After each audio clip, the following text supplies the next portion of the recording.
welcome back to the best division in football with your boys Awthentik and the Beard. We got the playoff edition of the Giant Overreaction. It's going to be our last one of the season. Can you believe it? The Giant season comes to an end with a 38-7 loss to the Philadelphia Eagles. And man, we definitely got dog-walked for the second time this season.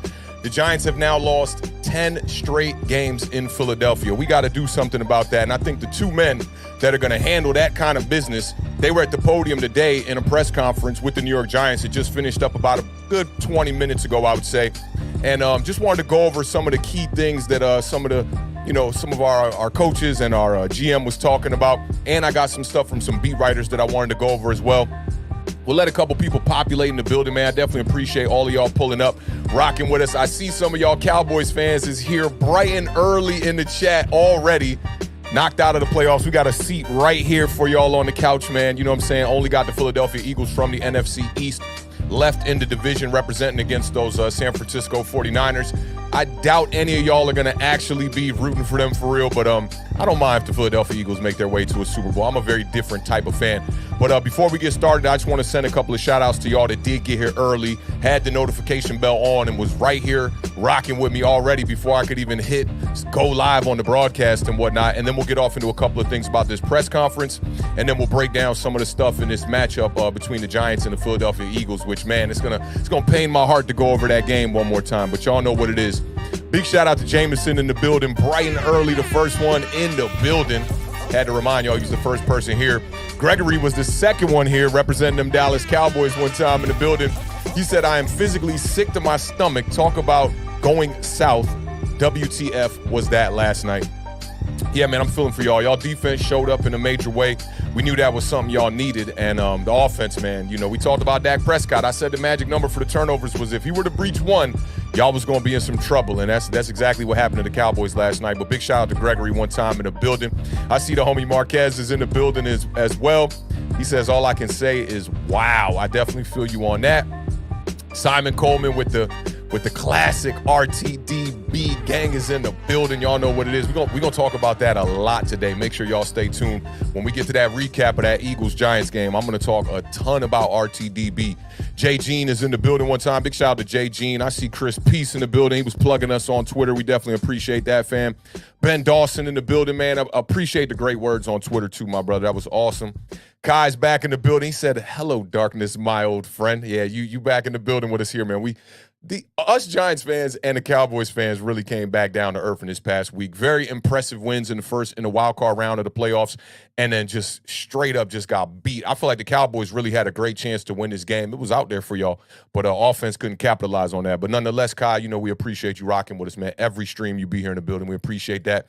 Danny Dime season is in the building. Best podcast not on the radio. That's what's up, man. Appreciate that. Deedon is in the building one time. The heavyweight champ of the world is in the building. What's going on, y'all? Lou Mateo is in the building. Big salute, fam. Hope all is well with you. Crypto Moves is in the building. He says, was it as painful to watch on TV as it was in real life? Tough loss all, but the future looks bright.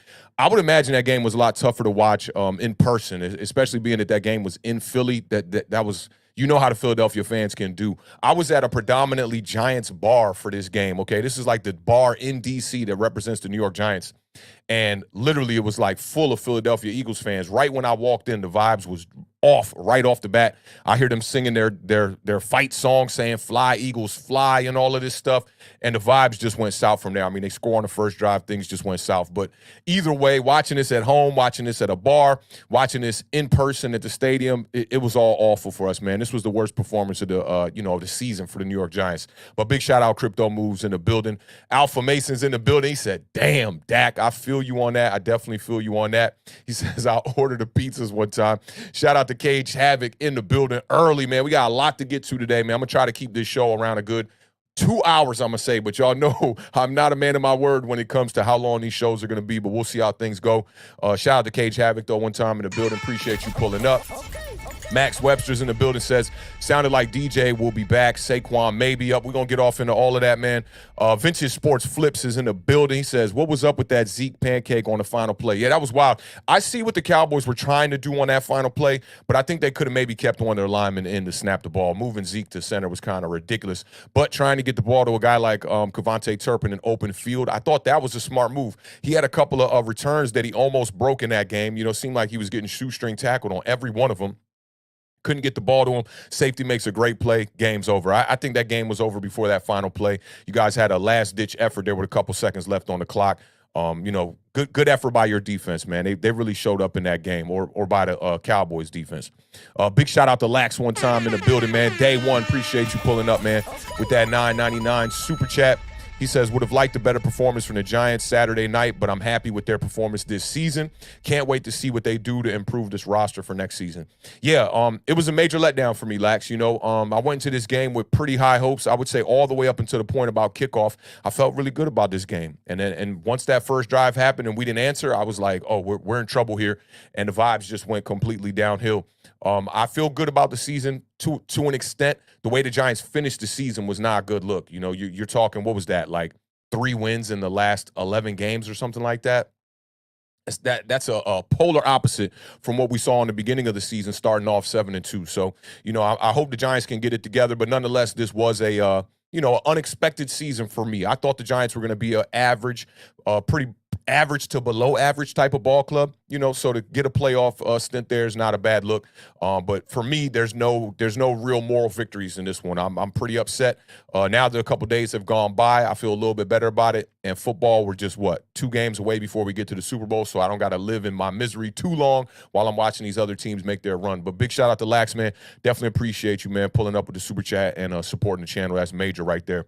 Big shout out to Zeke one time in the building. Appreciate you pulling up, man. Kareem Yee is in the building. My day one, no Mets, no Nets, no Jets is in the building. Host of Horrors in the building. Who else we got in the building over here, man? Shout out to all of y'all, man. I appreciate y'all pulling up, rocking with us. I definitely changed the title up. Shout out to the beard for holding me down, getting the stream all set up and whatnot. And we're going to talk a little bit about this press conference. And I watched the press conference. It seemed like it ended kind of abruptly. There were a couple things in the press conference that stood out to me. I saw somebody on Twitter, shout out to this homie on Twitter, @Giants366, who really condensed this in a really good way, talking about the press conference and had a bunch of good notes and willingly shared all the notes on Twitter. So big shout out to @Giants366. Make sure y'all go send a follow over there because these notes come courtesy of @Giants366. Really great job on these notes too. These were some things that Giants366 pulled from this one. They said that Shane preached patience. They are building the roster to compete long term. Shane doesn't believe in one player away. I remember him saying that because they asked him questions about wide receiver 1 and how, that could probably fix our offense. And Shane really doubled down on saying, like, one player cannot fix this offense. And they're not just going to go out here and just try to attack, free agents or try to attack trades as far as wide receivers just to try to fix that one position. If it makes sense, they're going to go out there and make the move. Also, Shane and Dable said they wanted every player back, but no, there's a business side to it. They've stressed that a lot in this presser. They talked about, how they want all these players back. This was a good unit, a tight unit. They commended all the players for, showing up throughout the season and their efforts and their hard work. But at the end of the day, it's a business. They also talked about that, including Saquon and Daniel Jones as well. Also, and don't forget, all these notes are from @Giants366 if you want to check them out in person as well. He also said that Shane made it pretty clear that Jones will be back next year, but wouldn't commit to a long-term deal. He said the team has several scenarios and that it's a negotiation. Tag seems to be really in play for Jones. I was sitting next to the bar, somebody at the game who said that they were pretty much like, I won't let the cat too far out the bag just for this person, but said they're very close to the Daniel Jones family, like family kind of type stuff, okay? And they were at the bar. He was wearing a Daniel Jones jersey. He said he was a Daniel Jones fan, not even a New York Giants fan. And he was telling me the same thing, that he pretty much 100% guaranteed it'd be a tag. And I was kind of arguing with him a little bit, kind of debating with him like, I don't know, man, that kind of doesn't make sense unless you don't bring back Saquon Barkley. But this presser definitely lended to kind of giving you a little bit of vibes of what's going on with Saquon Barkley. Seemed like they were kind of more committing, at least answering the questions about committing to the quarterback a little bit more than they were the running back. And also, @Giants366 said, I'm less sure about Saquon being back. They want him back, but Shane brought up the cap and allocating resources when speaking about Saquon, said they were not close to a deal during the bye week, even though they were trying to get those negotiations out the way. That was the first page of notes that at Giants 366 had. Also said that Shane admitted that there is a talent gap between the Giants and the top of the NFC, specifically named the Eagles. I remember that point as well, and that they would need to close that gap if they want to compete. Shane stressed talking about having to compete within the division. A lot of people wanted to ignore that this year, and if you count this playoff game, I believe the Giants were 1-5 in the division, or 1-6 in the division, or something like that. 1-5-1 is what it was, actually, with the tie with Washington. So he stressed the fact about that, having to compete in your division. That's very important. That's number one. Also, when asked if Daniel Jones could win a Super Bowl, Shane paused, and not in a good way. He eventually got to, "We're happy Daniel is going to be here. That would be the goal for him, to help us win a Super Bowl." And that's not a misquote. That's exactly what he quoted. He said, he did say he's happy he's going to be here. So this was the thing that Pat Leonard talked about on his Twitter as well. And I did screen grab this so y'all could see this one in person. As soon as that happened during the press conference, Pat Leonard put this tweet out. And he said, Giants GM Joe Schoen asked if he believes Daniel Jones can win a Super Bowl, says in his answer, "We're happy he's going to be here."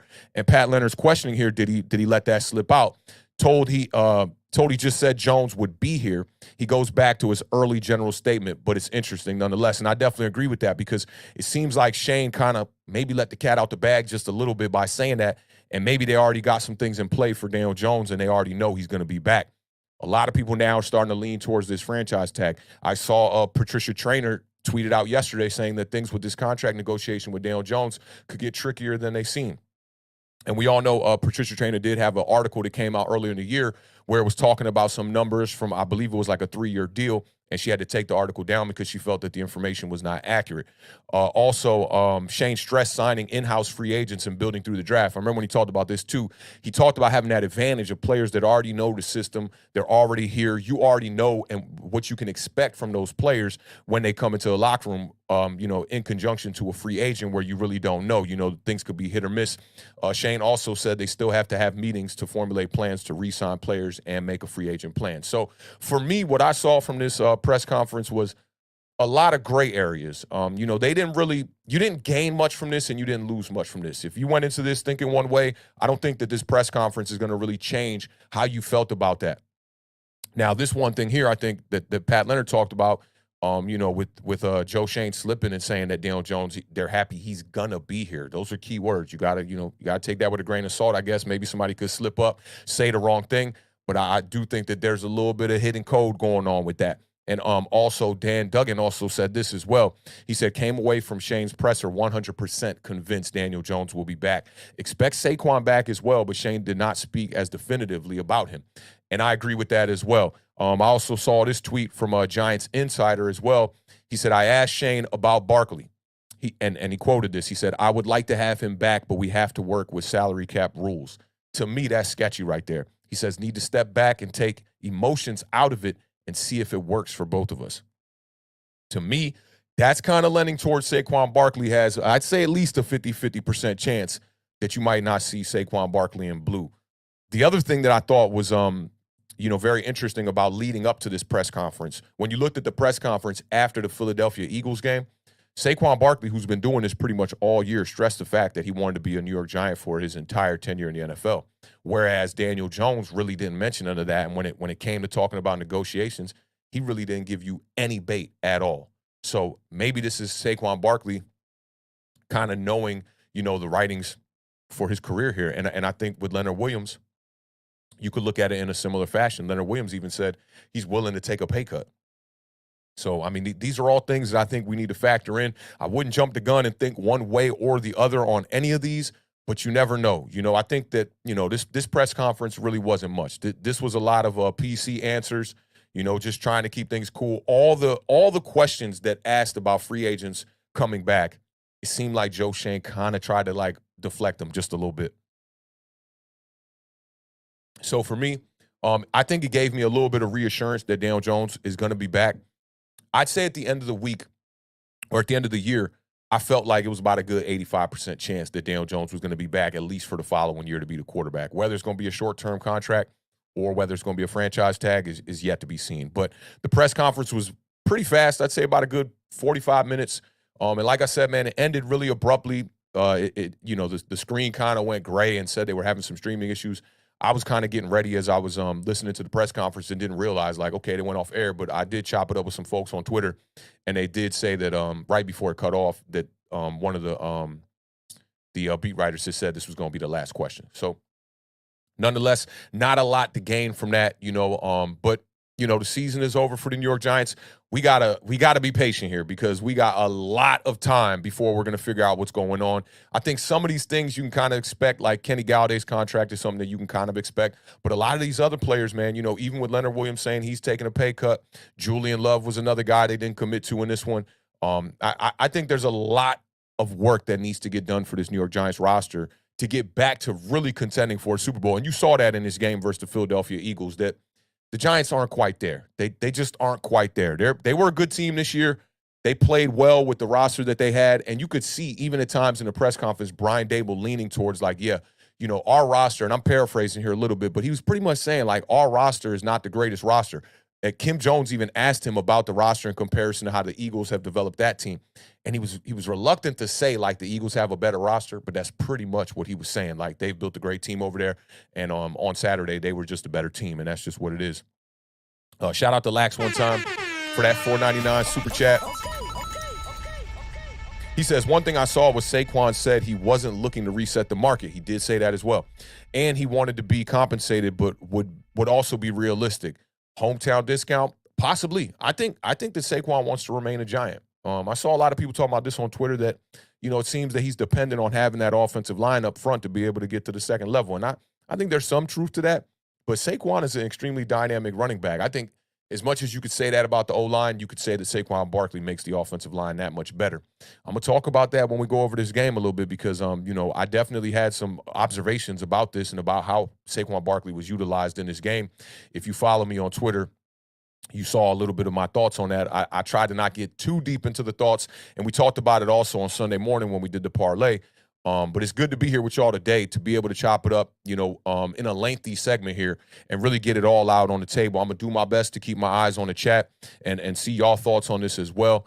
But this was a puzzling end to the season. It was definitely a puzzling end to the season. But nonetheless, man, big shout out to Lax one time, man, in the building. Been rocking with us, man, for a long time, and we definitely appreciate that support, fam. All right, so let's get off into this game a little bit, man. I know y'all been waiting to talk about this for a couple days here, man, and a terrible end, just a very terrible end to the season. It's disheartening that the last game of the year had to go like this. Me and my buddy and my girl was at the bar watching this game, and by halftime we were contemplating if we were going to leave the game with the Giants down by so much. But let's chop it up and get off into this one, man. This was an interesting matchup. Giants are on the board with 11:16 to go here in the third. All right, y'all. So I took a ton of notes on this game, during the game, after the game. I woke up today, tried to reassess it, and same conclusion throughout this one, okay? So the Giants end up losing to the Philadelphia Eagles 38-7. The Giants have now lost 10 straight games in Philly, just in Philly. Now, the Giants have played 7 postseason games since 1990 against teams that are seeded number 1, 4 in the NFC and 3 in the AFC, and this was their first loss since 1990 against the number 1 seed. The Giants have now lost 3 games to one team in a single season for the first time in franchise history. Y'all know a lot of the talk coming into this game was how difficult it was to beat a team 3 times. I'll keep it real with you. If there was a team that was going to be able to do it against another team, it was the Philadelphia Eagles. I was hoping that they weren't quite as hot as they were in the middle of the season and in the beginning of the season, and kind of banking on Jalen Hurts' shoulder injury, maybe playing a little bit of a factor in this game. Maybe they could get off to a slow start and the Giants could capitalize on that. That was not the case. The Giants have allowed 38 points in each of their last 2 postseason defeats, including a 38-13 wildcard loss in Green Bay, and this one here, 38-7 to the Philadelphia Eagles. The Giants did not score a first-half point in the Week 18 matchup, and they didn't score a first-half point in this playoff matchup against the Philadelphia Eagles. It was 16-0. Granted, that was all against backups. In this game, 28-0 at the half. Philadelphia's 268 rushing yards. It's the most ever for a Giants opponent in a postseason game. So Giants were breaking bad records in this one. Really disheartening to see this happen. You know, after the way that this season kind of seemed like it was on the up and up, the way that we finished the year against, you know, teams like the Colts, the Minnesota Vikings. I can even pull it back all the way to the second matchup against the Washington Commanders. Now, the Giants trailed at halftime 28-0. It was their largest deficit after 2 quarters in their 51-game postseason history. That's just not a good look. You don't want to be on that side of the record books when it comes to New York Giants records. Now, the Eagles came out, we know, they score on their first drive, but they also scored on 4 of their first drives. Now, a lot of people were talking about this in the chat. It wasn't one of my keynotes when we talked about the preview on Thursday, but a lot of people were talking about this. And a lot of my homies in my group chat that we have on Twitter were also saying this. Like, you know, the Eagles are a team that beats teams in the first half, and they blow them out normally in the second quarter, okay? Now, the Eagles scored on 4 of their first 5 drives, okay? 8 plays, 75 yards, ended in a Goddard touchdown. You had the big play when Jalen Hurts threw his first pass of the game to Devonta Smith right up the middle. Then they scored on a drive, 8 plays, 52 yards. That ended in a Devonta Smith touchdown where he broke the tackle right there by the pylon. They then go 3 and out and punt the ball. We're down 14-0 here. The game plan completely just goes left for the New York Giants. They come back, 9 plays, 63 yards. The Giants killer scores the touchdown on that one. That was Boston Scott. And then they go 14 plays, 72 yards, and it ends with a Jalen Hurts rushing touchdown. Now, the New York Giants drives, we talked about how they had to get off to a hot start, and they definitely did not get off to a hot start in this game. Turnover on downs on the first drive, and I know a lot of people are going to question that 4th and 8 call, you know, on the Philadelphia 40-yard line. I get it, you know, and it came after a loss of 4 where Daniel Jones, I believe, got sacked on the play on 3rd down. And you are in no man's land at the Philadelphia 40-yard line. Now, let me think, because they did say that when they were doing field goal kicks in the beginning in the pregame warmups, Graham Gano's, the number that they had was at the 53-yard line. So if you were at the 35, you could have made a field goal if Daniel Jones doesn't get sacked on 3rd down. So they get a little over-aggressive here, and they end up going for it on 4th and 8. My buddy Pat looked right at me, and he said, I hate the call. And at first I said, you know, I'm not too mad at it. It's early in the game. I kind of treated this kind of like a matchup against like the Kansas City Chiefs, okay? A lot of people come into the Kansas City Chiefs when they're playing them as an opponent, and they're like, you can't settle for field goals. You got to go out here and you got to score points when you can. Game was pretty early. We're down 7-0 at that point. When the game goes to 14-0, I revisited that drive, and I said, yo, Pat, you was right on that, bro. Like, they definitely should have punted there. You know, you're not expecting your defense to have such a dismal performance at that point in the game. You're hoping your defense could keep you in it. You could have tried to punt and pin them. And I see Host of Horror says it in the chat. That's a great point you make. Had no momentum to make that call. Right. The offense was not moving great at all, you know. So you look at that, and they go for it. And I looked at it in hindsight, and I said to myself, yeah, that was the wrong call. And right there, it flipped the switch for me. If y'all recall going into the Minnesota Vikings game, into the playoffs, my whole thing was that the Giants were going to revert back to how they pretty much won most of their games this season, which was on the back of the running game, on the back of Saquon Barkley. Now, the Giants go out there with a totally different game plan. And on that show, I sent big kudos to Bobby Skinner and Justin Pennick from Talking Giants, because they were like the only people that I saw saying that you could beat this Minnesota Vikings team by just updating the pass attack that we had, the same game plan that we had when we played them in the regular season. You could update that. And Bobby was pretty much saying, expect the Giants to throw the ball and Daniel Jones to have a big game. The Beard said the same thing. My co-host, he said the exact same thing. He said, expect the Giants and Daniel Jones to have a big game. The number was like 285 yards or something like that. I think the Beard said that Daniel Jones would go over, and he breached 300 in that game. But for me, at this moment in the game, when the Giants stalled on the first 2 drives, it flipped for me. The game plan that I thought that the Giants should have ran against the Minnesota Vikings in the first round, in the wild card round of the playoffs, was the correct one. We just so happened to get, I won't call it lucky, we just so happened to dodge a bullet and win that game on the back of our pass attack. You have to control the clock. That's very important. And when you look at this Philadelphia Eagles team, the only team that beat them with Jalen Hurts when Jalen Hurts was in the lineup was my Beard's team, the Washington Commanders. And how did they beat them? They beat them by controlling the clock and running the rock. They ran the ball over 40 times. They dominated time of possession like 70% to 30%.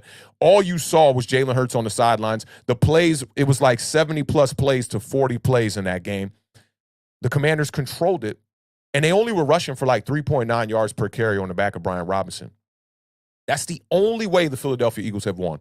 Now, I'm not saying you got to completely commit to the run, but that should have been the number one approach as far as how you beat the Philadelphia Eagles when their quarterback is in the lineup. Instead, we come out and we go into this pass-happy style of offense. Now, Philadelphia gets the ball. They drive right down the field, and they score in 8 plays. Jones come back. We're down 14-0, and on the second play, throws an interception. And I saw some people were trying to relieve the blame of Daniel Jones on the interception. It was a bad ball, if you ask me. I think we'd be splitting hairs to whose more fault it is. You know, is it the receiver's fault? I believe it was Slayton on the comeback route or whatever it was. I think it was a little outside comeback route. For me, the ball was inside. I saw Slayton do a comeback route to the outside. To me, leverage was on the inside as far as the defense and how that zone was being played. I thought it was a bad pass. And I see no Mets, no Nets, no Jets says terrible pass. I totally agree with you. It's just a bad play. And in that moment, you got to be safer with the football. It reminded me of like what Dak Prescott did last night in that game versus San Francisco on the second interception. It's like you're late. You're late on the throw. And now you're trying to squeeze it and fit it into a tight window. And you end up, it ended up costing your team here. So now they end up going up 14-0 at that point. They get the interception. This game is looking like it's really spiraling out of control at this point. Saquon Barkley had 3 runs on the first drive. His first attempt was 4 yards. Second attempt was 5 yards. His third attempt was 2 yards. And Barkley ended with 4 total carries in the first half. The Giants had 5 drives in the first half. And Saquon got his 4th carry in the first half on the 4th drive when it was 21-0. Now, I can't say that 100% that this was the game plan coming in was just to throw the ball. You did get down on the scoreboard extremely fast in this game, right? But to neglect to run this fast was a little bit interesting to me. The Eagles end up going back down. They score again. Jalen Hurts touchdown. They milked the clock on this one, too. It was a 14-play, 72-yard drive. And you're looking at 28-0 at the half. And we saw one miracle in the wild card round with the Jacksonville Jaguars, right, against the Chargers. And maybe there's a little bit of hope still lingering in people's mind. And I think this is why I probably didn't leave that bar at that moment in time, because the Philadelphia fans that were in there were getting on my last nerves. I kept it cool, you know what I'm saying? And the game is just pretty much out of hand. I mean, we're playing against Philadelphia Eagles. I looked at it like you had maybe one shot, kind of like how the Detroit Lions came back against the Eagles earlier this year, and they ended up losing that game by 3 points. But I thought it was imperative, because if you look at the Jaguars game, right, the way that they got back in that game, they got the ball at the half, which we did, and they scored on the first drive. So I said, if the Giants are going to have a chance here, you have to come out here and you got to score on this first drive. The Giants went 3 and out to start the second half. I don't know what they talked about in the locker room. I don't know what went down. But to come out and go 3 and out is pathetic to me. That, to me, and it was so disheartening as a fan. And I want to pull up the exact plays that they ran. I felt like it was a bunch of passes, but they went 3 plays, 4 yards. So they went Saquon Barkley, and the 4 yards came from Saquon Barkley. On first down, you get 4 yards from Saquon Barkley. Second down is 6. Daniel Jones passing complete deep left to Darius Slayton, which was interesting. But that was the throw of the game. I see a lot of people in the chat talking about missed throws. That was the missed throw of the game. Down the left sideline. And Darius Slayton has his man completely beat. And this is rare. I haven't seen Daniel Jones do this in a little while here. To just completely come up short. And a lot of people were trying to call for pass interference. They wanted pass interference. When the ball comes up short like that, it's going to be more difficult for the ref to throw a flag. And Darius Slayton tried to make a play on the ball, and I see people on Twitter saying, a number 1 wide receiver is still going to make that catch, even though the ball was thrown, short and whatnot. Your quarterback's got to get that ball out. I saw somebody else tweet. One of the beat writers said this. Actually, I think it might have been Nick Folletto and the homie, what's my homie? Dan, that do that podcast together. One of them said this, like, I think it was Dan that said this. It don't get no easier than that as far as a touchdown in this game. Like that was your time to try to get a quick score on the board. So I'm not as mad at the deep shot. I'm more mad at the pass being inaccurate. And I see y'all in the chat, Daniel Jones was up and down in this game. Accuracy was definitely an issue in this one. But to miss that throw is major. And then on 3rd and 6, pass incomplete to Richie James. We end up punting the ball. And, yeah, our defense came out. We made a stop after that. And the Giants finally scored their first touchdown, where what they did on that drive was run the ball. On the only drive we scored on, where we got our 7 points on that Matt Breida touchdown, we ran the ball 6 times out of the 10 plays. 4 of those runs went to Saquon Barkley. I was so puzzled at this game plan. And then to decide to run it late was just extremely interesting to me. The Eagles end up our last 2 drives were just so pitiful, too. You know, we end up punting the ball and another turnover on downs. When you just look at the box score of how the Giants' drives went, this might be the worst performance I've ever seen from the Giants, at least recently. Turnover on downs, interception, punt, punt, punt, punt. You finally get a touchdown, punt, turnover on downs to end the game. It's not a great vibe, man. The Eagles ended up going 10 plays, 70 yards for a field goal on their next drive, and then after the turnover on downs, you had 3 plays for 36 yards. Kenneth Gainwell scores on a 35-yard touchdown. And murder, she wrote, Giants are headed home. Now, you look at this, these numbers are so parallel to me, okay? Like, when it comes to almost every phase of this game, it's like the Giants didn't learn from their mistakes. And let me get to this super chat real quick before I go off into that. Big shout out to Zeke Anderson one time in the building for that $10 super chat. He says, first, let me bless you, beloved. I definitely appreciate that, fam. To me, the game plan was to put the ball in DJ's hands, and in my opinion, after the interception, he was gushy. I like that explanation, gushy. Yeah, man, Daniel Jones looked like he kind of wasn't ready for the moment a little bit.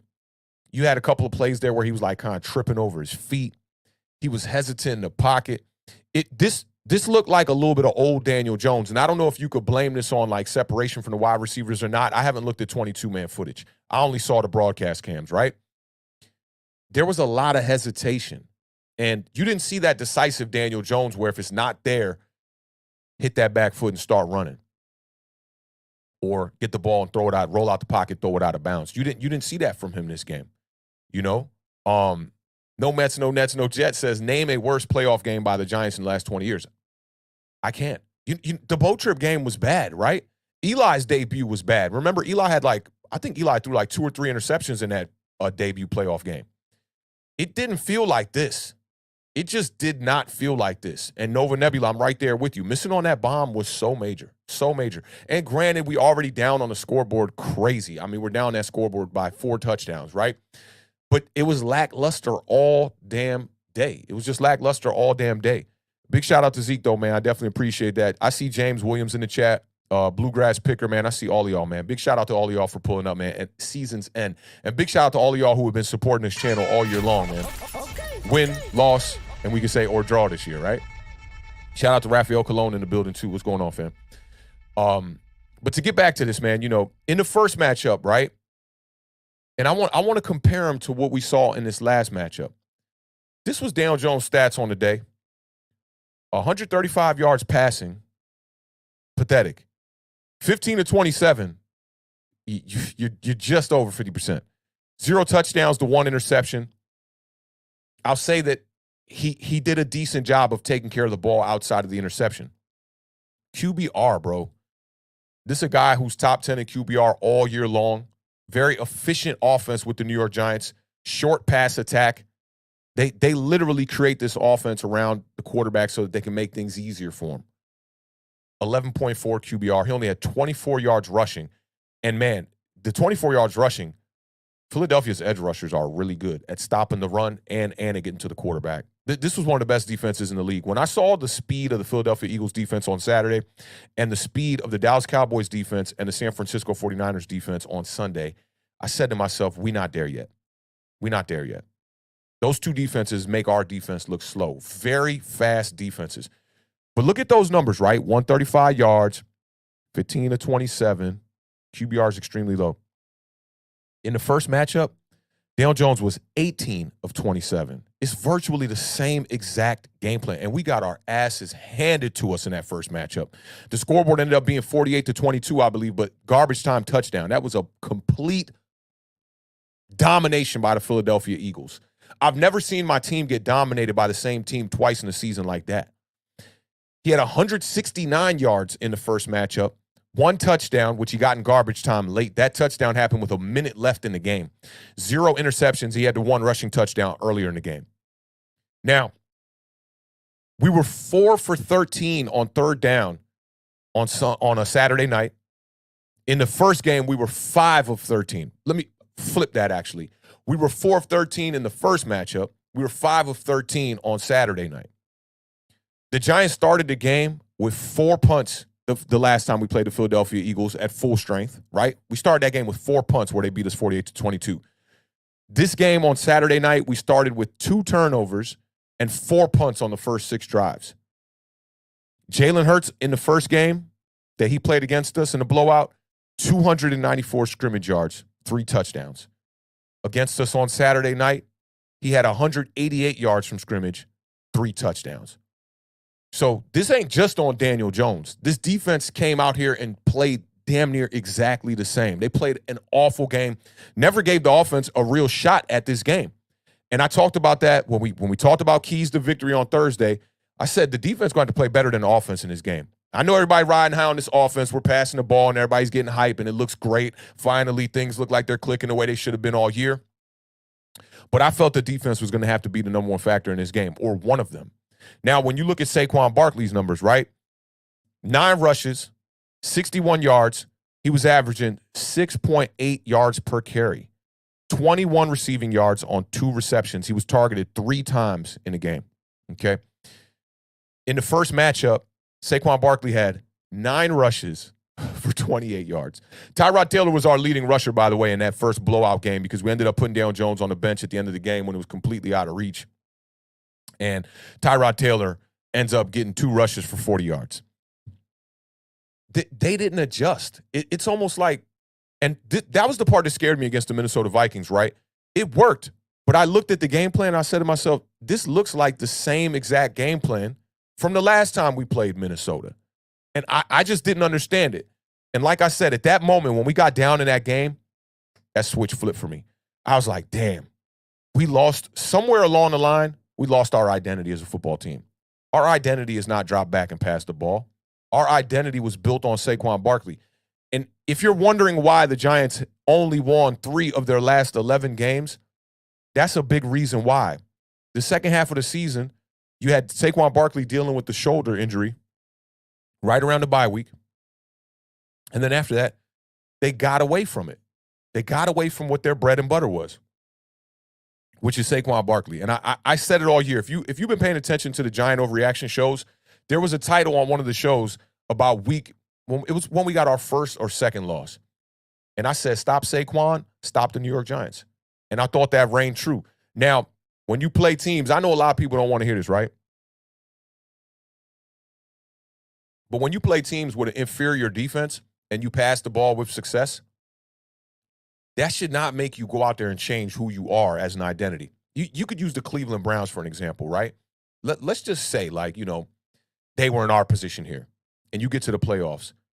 You think they would have avoided running the rock with Nick Chubb and Kareem Hunt? There's no way. There's no way. And that's the one blunder that I got to put on this coaching staff week to week in this game. And within this game, the adjustment being so slow. They didn't try to establish the run until they came out in the second half, which is absolutely ridiculous. Like, me and the Beard talked about this all year. It's not just about making second half adjustments. It's about making adjustments during the quarters, drive to drive, play to play. You got to have people up there looking at this stuff, man, and being able to make the right decisions. When you see that your quarterback is a little bit shaky in the pocket and the offensive line is not holding up, we're going up against arguably the best defense in the league. You could say San Francisco, right? But you could make a great argument for the Philadelphia Eagles. 70 sacks on the season. That front is amazing. If they had any weakness, everybody in the chat knows this too. If the Philadelphia Eagles had any weakness that you could attack that defense, it was with the run. The Philadelphia Eagles, I want to say they came into this game somewhere in the bottom half of the league as far as their rush defense. I know in the middle of the league, in the middle of the year, they were somewhere around 22. I think they improved a little bit towards the end of the year. The goal here should have been to at least establish the run to some extent. But the other weird part about it is Daniel Jones only threw the ball 27 times. So it's not like you went out there and threw the ball 40 times in a loss where you got blown out. Nothing was working here, but they never even gave the running a chance to even commit to it. So that worries me about what you got to play to your personnel to an extent. I know these guys come from Buffalo and Kansas City. I love them. I think they've done a really good job this year. I think Brian Dable, man, he put this Giants team and he put this NFL league on notice that this is a good coach here. But at the end of the day, you got to do better. Now, I also talked about you cannot allow Isaiah Hodgins to have a dud of a game. And Isaiah Hodgins had I think Isaiah Hodgins was targeted 2 times in this game. You can't, these are things that you just can't do. You just can't do them. Big shout out to Dominic one time in the building, man. Appreciate you pulling up. Good to hear Tim from Online Big Blue is going to continue doing his thing too, man. That's awesome right there. Dominic says, it looked more like coaches were more afraid than the players. Whew, that's a great point right there. I mean, I can count on my hands how many times Wink called a blitz. Yeah, that was another thing too. Now, there were some numbers that I brought up on our Thursday preview show, and let me see if I can pull those exact numbers. Yeah, so according to Next Gen Stats, Hurts has a 58 completion percentage with a 93.1 passer rating versus the blitz this season. And when teams didn't blitz him, his 58% completion rate bumped up to 70.5. His passer rating bumped up from 93 to 105.6. It's like these numbers are readily available. Why? I don't understand why we didn't blitz them and try to put more pressure on Jalen Hurts. Jalen Hurts was comfortable. A lot of people are saying, the narrative that went around on Twitter especially was Jalen Hurts, he doesn't make this team better, talking about the Philadelphia Eagles. He didn't have to. He was never even tested in this game. By the 3rd touchdown, man, they know they got this game in the bag. And those numbers show you that should have been sending some blitz, man. We definitely should have been sending some blitz at them. And they waited till the second half before they started to send any blitz. And I know there was a play there where Xavier McKinney got close to the quarterback. It was just a bad game plan on both sides of the ball. Trying to throw the ball this much and going out here and not being aggressive. We didn't die on our identity. And I'm all about that. Like, this is what got you here. Why would you go out there and try to flip the script because of a little bit of success in the last 2 games? And now I'll say this myself. I drank the Kool-Aid too. Me and my homies was talking about that on social media as well. I drank the Kool-Aid. I definitely did. I'm thinking we're going to go into this game, and, man, we're going to get that passing version of Daniel Jones. You mix that up with the run a little bit. I thought the 9 carries against the Minnesota Vikings for Saquon Barkley was a little bit ridiculous as well, but we got the win. So I thought maybe you ramp that up a little bit coming into this game against the Eagles, and we should have a good shot if this defense shows up. Giants got outclassed, man, and the Eagles showed that the New York Giants are not in the same ballpark as them. I can't wait to see the Philadelphia Eagles in their next matchup here against the San Francisco 49ers, because it's going to be a great measuring stick to see where the New York Giants stand. Because now if Philadelphia goes out there and they blow the socks off the San Francisco 49ers, I might look at this game in hindsight a little bit different. But I doubt that's going to be the case. I doubt that's going to be the case. And James says it here too. But big shout out to Dominic, man. I definitely appreciate that $4.99 super chat and supporting the channel here.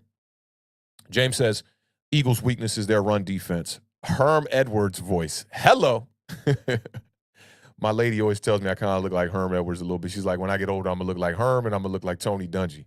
But, yeah, that's facts, bro. That's facts. I mean, that if they have a weakness at all, that's it. That's definitely the weakness. Shout out Mac, the Giants fan, one time in the building. He says, I couldn't agree more. This is literally the only weakness with this Eagles defense, and we let them completely off the hook. That's a what's my man, Dennis Green quote right there. We let him off the hook. Yeah, that's facts, man. That's definitely facts. Let me see. Dominic also said Eagles defense shut down the DJ design runs very well. Yeah, to be for real, yeah. That made life more difficult for 26. It did. And they did that in the first matchup. I don't know how they defend that. I'd have to look at the tape, like 22, man. But it almost seems like they don't have just one person playing the outside and just reading the quarterback if he's going to give it or if he's going to go. It's almost like they have somebody that's on the quarterback. Maybe it's just our offensive line being dominated, but it's almost like the interior defensive linemen are playing a little bit outside in kind of, so that they have that leverage to get outside of Daniel when he's trying to run read option, but then they also still have their edge rusher out there, so in case Saquon Barkley gets the ball, that the edge rusher will make the tackle. They never had a shot at running the read option in this game. And you didn't see too much RPO. I think I saw RPO maybe 2-3 times. I could be wrong with that, but from what I saw, I didn't see RPO really at all, which I thought could have maybe brought the linebackers up, and you could have maybe thrown some quick slants behind that, maybe some crosser routes. But nonetheless, man, it's interesting. It's just really interesting that this was the way that they decided to approach the Philadelphia Eagles after everything that's on tape from them, after 14 wins with Jalen Hurts and only one loss.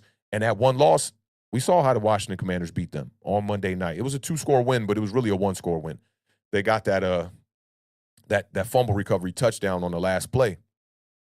But they snuck out of that as well because the Quez Watkins fumble was major as well. So, I mean, even with all that said, the Washington Commanders really barely beat the Philadelphia Eagles, but they did it on the back of Brian Robinson. I don't even think he breached 100 yards in that game. And I'm always preaching this on this channel. When we went into the Minnesota game, I said the magic number was 70. Get Saquon Barkley over 70 rushing yards. You got a great shot winning this game. The Colts game was the first game all year long where the Giants won a game where Saquon Barkley did not go over 70 yards. I've been preaching on this channel that 70 to 80 yards, that should be just enough for you to win a lot of games for this New York Giants team.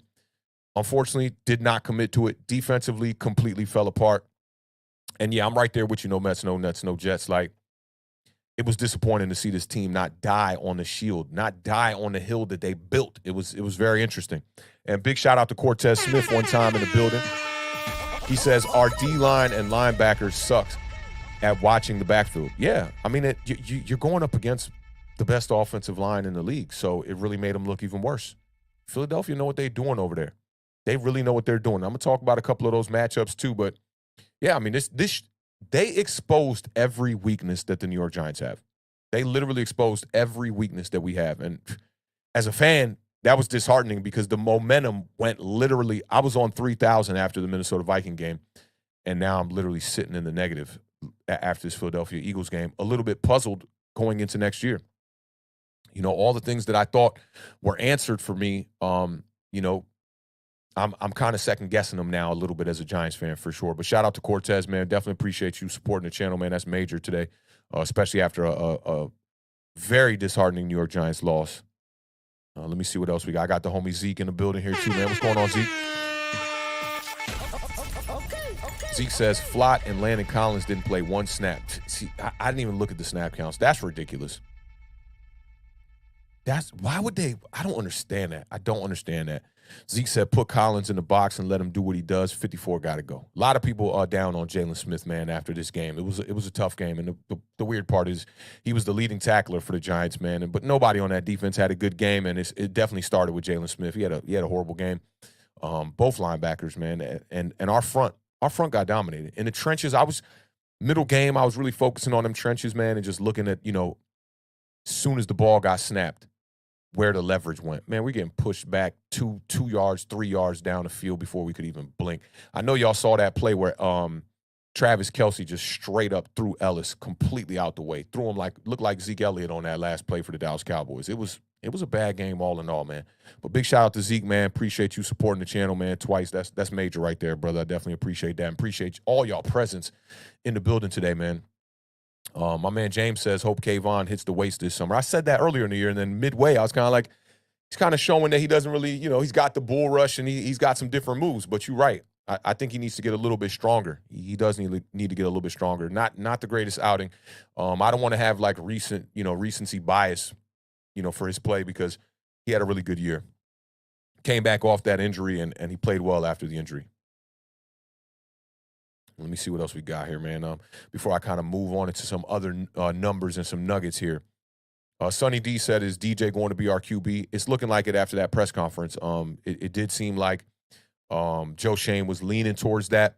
And if you missed the intro of the show, Pat Leonard was talking about this right here. You can take a look at that tweet, which it kind of looked like he slipped and kind of said like he's going to be here next year. And I'll leave that up there for you for a second there. Let me see what else everybody else talking here. Kareem Yee says, I think DJ may get the Kirk Cousins treatment, a franchise tag until Shane gets his guy, then he'll get the bag from another team. That could be the case. That definitely could be the case. I'm like, that's the one thing I think about this. Like, I thought for sure Daniel Jones was going to get, you know, a decent contract here, maybe something where they could, you know, opt out in the end. Now, with what happened in the press conference today, I'm a little bit more puzzled. it left me a little bit more puzzled. It seems like they're leaning on bringing him back for sure, but I just don't know if it's going to be a franchise tag or not. And you never know what can happen during the draft, man. I remember them showing Joe Shane in the draft room, and they seem like the kind of people that, if the right opportunity presents itself to make this team better, they're going to do it. So I've been looking forward towards the offseason a little bit, not in this kind of fashion, taking an L like this and then being sent home. But I'm looking forward towards the offseason and getting to the draft. I just want to see what they do so I know how to approach next year as a fan and how, covering the team and whatnot. It's going to be really interesting. It's definitely going to be really interesting. I'm not sure. I'm not 100% on anything right now when it comes to Daniel Jones or the quarterback situation with the New York Giants. It was a lot of PC answers in that press conference today, so it's really no telling. It's really no telling. Let me see. My man Sank Zappa. Shout out Sank Zappa in the building one time. Says we have $55 million in cap space. We can't afford to give DJ 32 of that with the franchise tag. I mean, yeah, that's the other thing. If you did sign him, you could maybe, create some more money for the future with a signing bonus and things like that. That's a good point you bring up right there. That's definitely a good point. My man No Met says DJ needs to be smart, don't be greedy, and don't overplay your hand. Yeah, I think DJ's best situation would be here in New York. You won't have to worry about a new system. You got a good system that it works for you. This coaching staff maximized your potential. I won't say it's his ceiling or nothing like that, but so far in 4 years, this coaching staff has definitely maximized his play, and his skill set. They made him look the best he's ever looked. He wasn't turning the ball over. He was very effective, 700-plus rushing yards. He had 7 touchdowns on the ground, just 15 through the air, which is a little questionable. It kind of shows that we've had a guy here, at least for 3 out of the 4 seasons, that is not excelling when it comes to throwing touchdown passes. I still worry about red zone, even though that was improved this year. There's still a lot of question marks to be had here. Cage Havoc says, we were ahead of schedule this year. It's still going to take time to build. Yeah, it is the first year to rebuild. I'm definitely right there with you on that. That's for sure. Dominic Hickman also asked, what are we going to do with Galladay?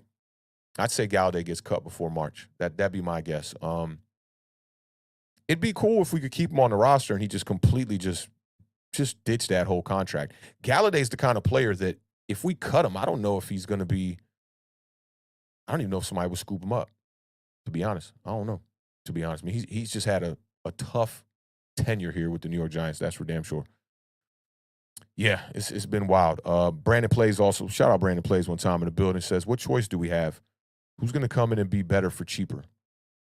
I don't know who would come in and be better for cheaper, but I think the other choice would just be thinking about the future and what you can do to build the team for the future, not necessarily just for the next season. It's something to think about. It's definitely something to think about. And we'll see, slowly but surely these things are going to play out and we'll be able to, assess it in the proper fashion. Todd Taylor, shout out Todd Taylor in the building, says 72 M's for 1 touchdown. Scratching my head. Man, did we take a beating on that deal. Yeah, that was a tough one. That was a tough one. And Kenny Galladay wouldn't leave the building until he got a deal. I'm not mad at him for taking the money, but yeah, it wasn't robbery because we gave him the money. But shout out to Dave Gettleman, right? And Dominic says, Awthentik in the room, not an alternative channel for you, I hope. Would you keep DJ or Barkley if you can only keep one? Wow, that's a good question to ask. On spot, I'd keep Saquon Barkley over Daniel Jones. Yeah, that's my thoughts on it today. What y'all think about that? Let me see what y'all. Let's do a quick little poll on that and see how y'all feel about that.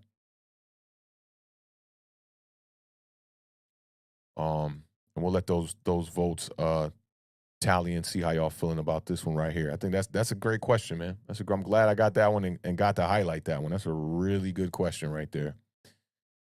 Let's see. Let's get that right. Yeah.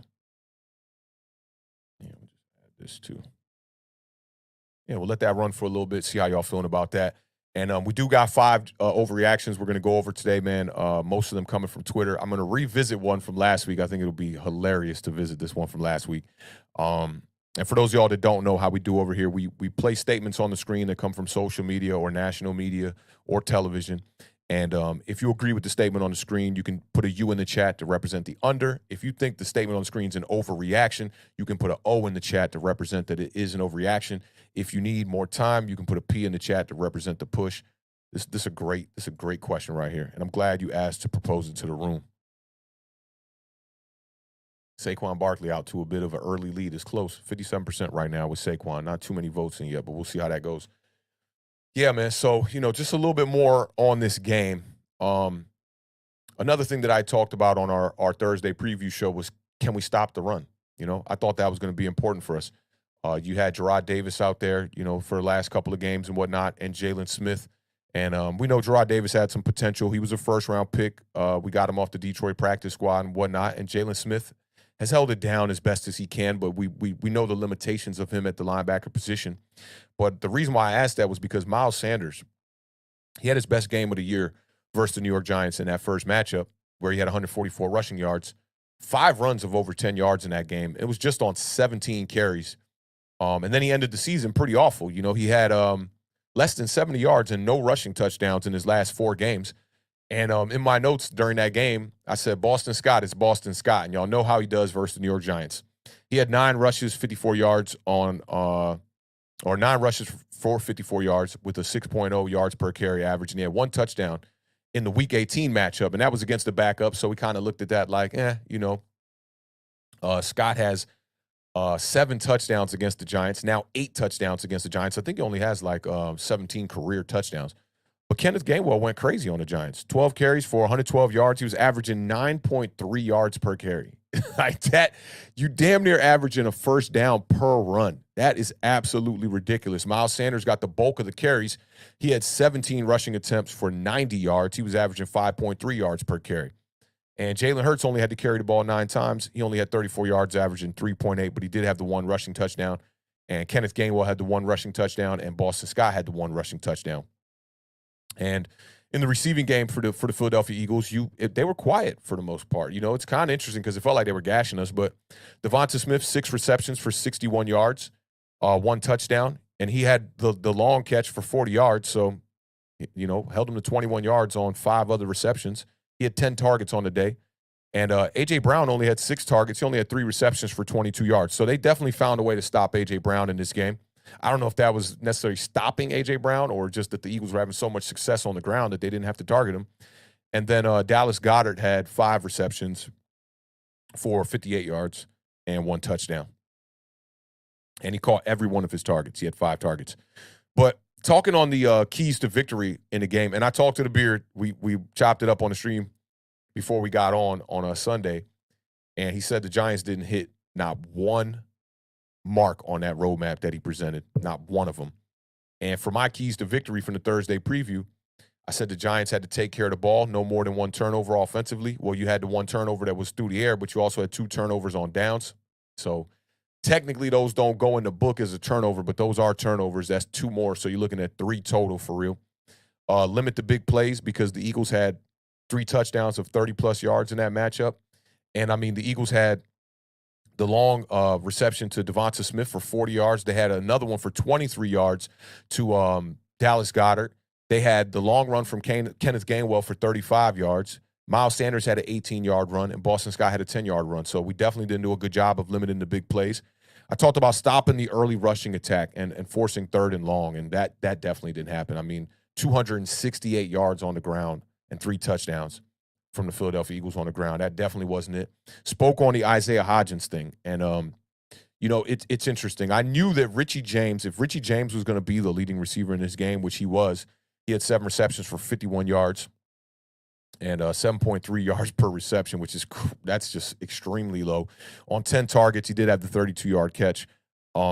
This was not the recipe for the New York Giants to win the game. You needed to get Isaiah Hodgins involved in this game plan because Isaiah Hodgins was operating like a number 1 for these past couple of weeks. He had 21 targets in the last 2 games with Jones at quarterback, 12 receptions and 147 yards. He had a 100-yard game against the Minnesota Vikings in the playoffs, 2 touchdowns in his last 2 games. He was doing his thing. And this game literally straight up just put up a dud. 2 receptions, 3 targets. It's not going to get it done. And Richie James had a costly drop in this game. And at first glance, I thought that Daniel Jones pass was a little bit off target because it looked like a crosser route live. I went back and I looked at it a couple times. It was definitely a little bit of a post route. And Richie James, it's over the shoulder. I always talk about that. Those are the tougher catches in football, but you're getting paid the bucks, bro. You got to make that catch. That one is not on Daniel Jones. You got to go out there and make that catch. But Richie James, I see Todd Taylor gives him credit. I do too, man. And y'all know if you've been watching me, I've been giving him a ton of credit this year. He's been a security blanket for Daniel Jones pretty much throughout the whole entire season, outside those couple games from Wan'Dale Robinson before he got hurt. So big props to Richie James, you know. And none, I don't look at this game and, you know, put this on James for a drop here. You know, that it really didn't matter at the end of the day. The drop was late. You want to get some points on the board, but it just wasn't a good vibe there. And also I talked about, you know, protecting Daniel Jones, man. The Eagles, 70 sacks on the year. Number one pass defense, only allowing 179.8 yards per game. We were under that for sure in this one. Entering Sunday, the Eagles had 4 players who had more than 11 sacks. You had Josh Sweat with 11. I've talked about this enough. Javon Hargraves with 11. Brandon Graham with 11. Hassan Reddick with 16. And Hassan Reddick was a problem in this game. Fletcher Cox had 7 sacks on the season as well. All 5 of the Eagles' sacks in this game were by members of their front 4. You had 1.5 each from Hassan Reddick and Josh Sweat, and 1 each from Brandon Graham and Fletcher Cox. On our side, defensively, it seemed like Xavier McKinney was the only player that had I won't even say it was a decent game, who didn't have a completely poor game. And he was the only one to get a sack on Jalen Hurts in that entire game. So not only did we allow pressure on our quarterback, we did not get pressure on the opposing quarterback. I talked about Evan Neal, you know, going up against Hassan Reddick, and I said that Evan Neal was going to have his best game. And not only did Evan Neal have probably one of his worst games, this entire offensive line had one of their worst games. There was a stat running around after the first half that said Daniel Jones was pressured on 68% of his dropbacks in the first half. That's not going to get it done. That's not going to get it done, man. And lastly, I said that you either have to win or keep the time of possession close. And we lost the time of possession by 11 minutes in this game. So definitely not a good look. The Giants only had 1 red zone attempt in this entire game, and we did score a touchdown with Matt Breida on that one, so we were just 1 of 1 in the red zone. Philadelphia Eagles were 4 of 5 in the red zone. They won the time of possession, 35 minutes and 43 seconds to 24 minutes and 17 seconds. That's complete domination right there.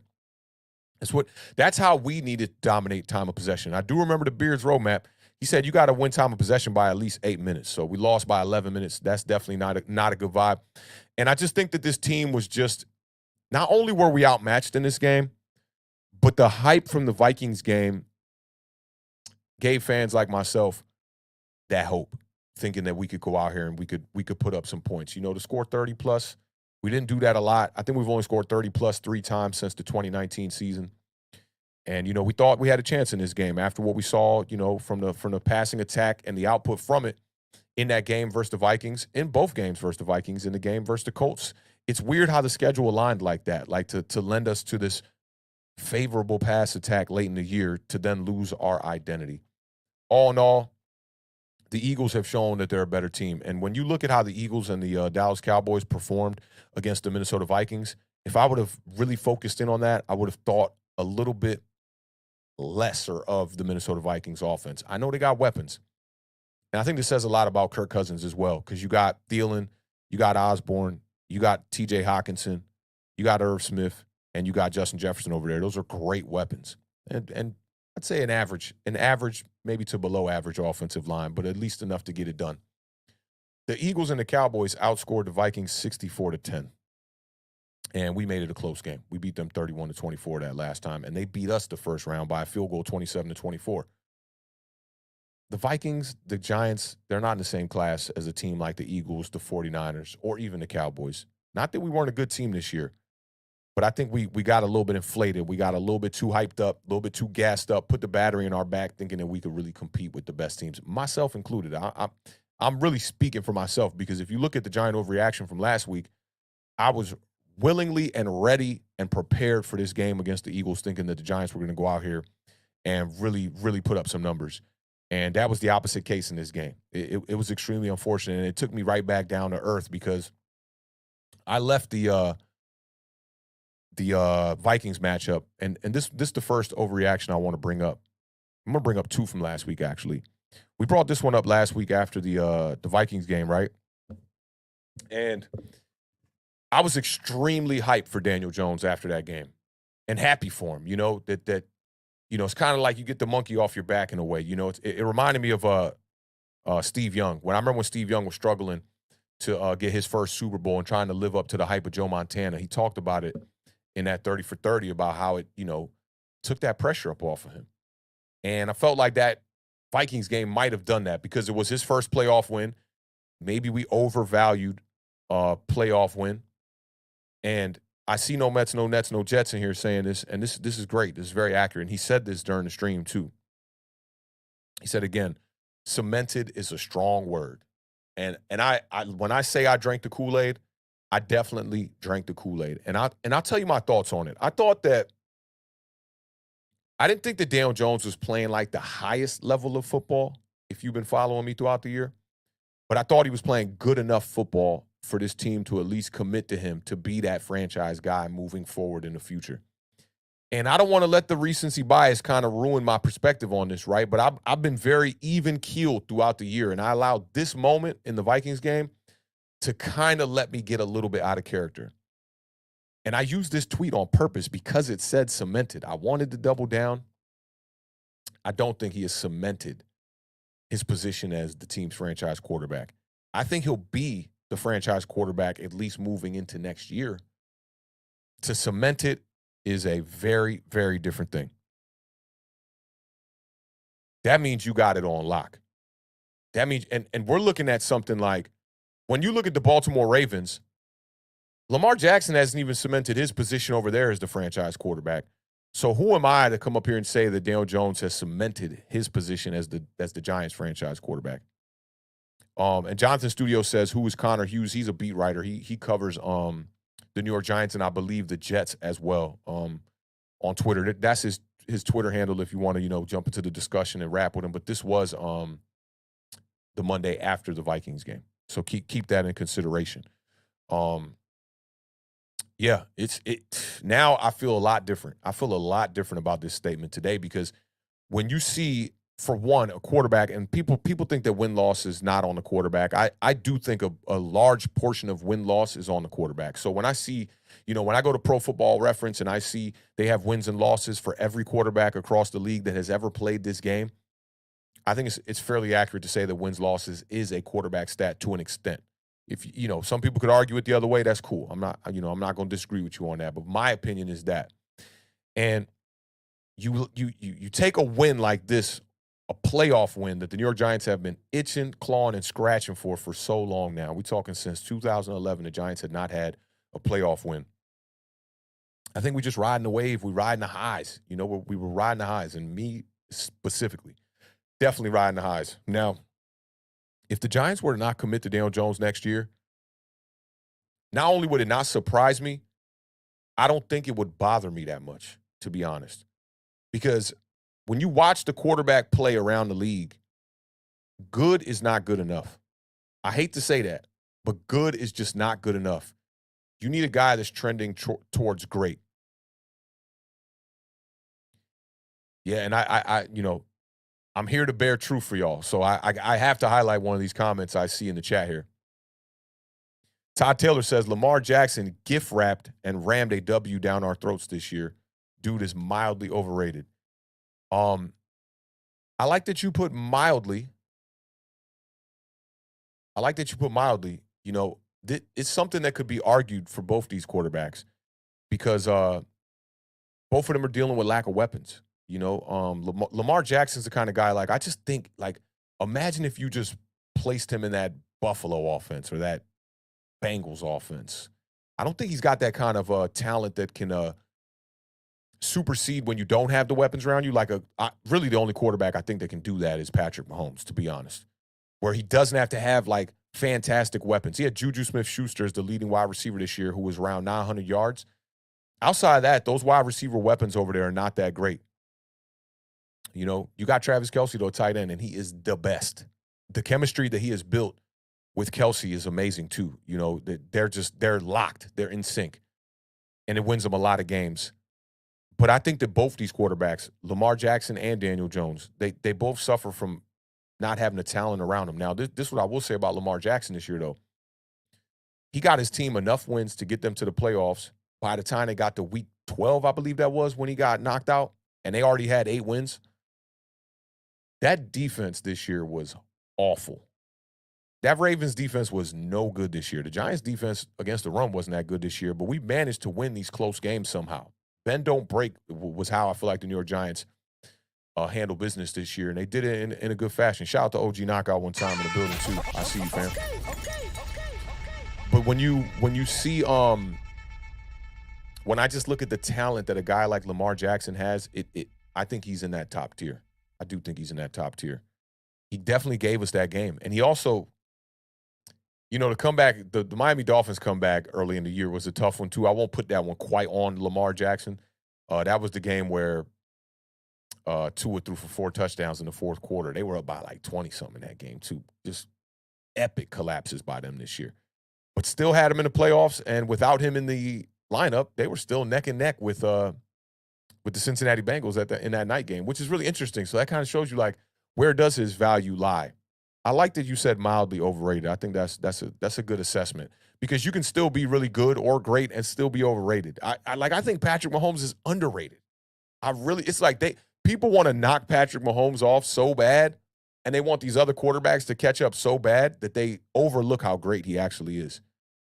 Dude is fantastic. And yeah, definitely Lamar Jackson has Mark Andrews for sure. Yeah, he's a great weapon over there. Great weapon over there. And I think that's why Lamar Jackson excelled. Think about MVP winners and weapons around them. Lamar Jackson is probably the guy who's won the most recent MVP with the most littlest weapons he possibly had around him. But I did want to revisit this one because I feel very different. I feel very different about this one today after that performance. I hope it's not just recency bias. I try to level out a little bit. Y'all know the saying over here, man. I try to not be pessimistic, try to not be too optimistic. I try to be realistic. And I think when I was looking at this one last Monday, I was being a little bit too optimistic. Just a little bit too optimistic. So I'm gonna close the poll on the Daniel Jones, Saquon Barkley. If you had to keep one player, which one would you keep?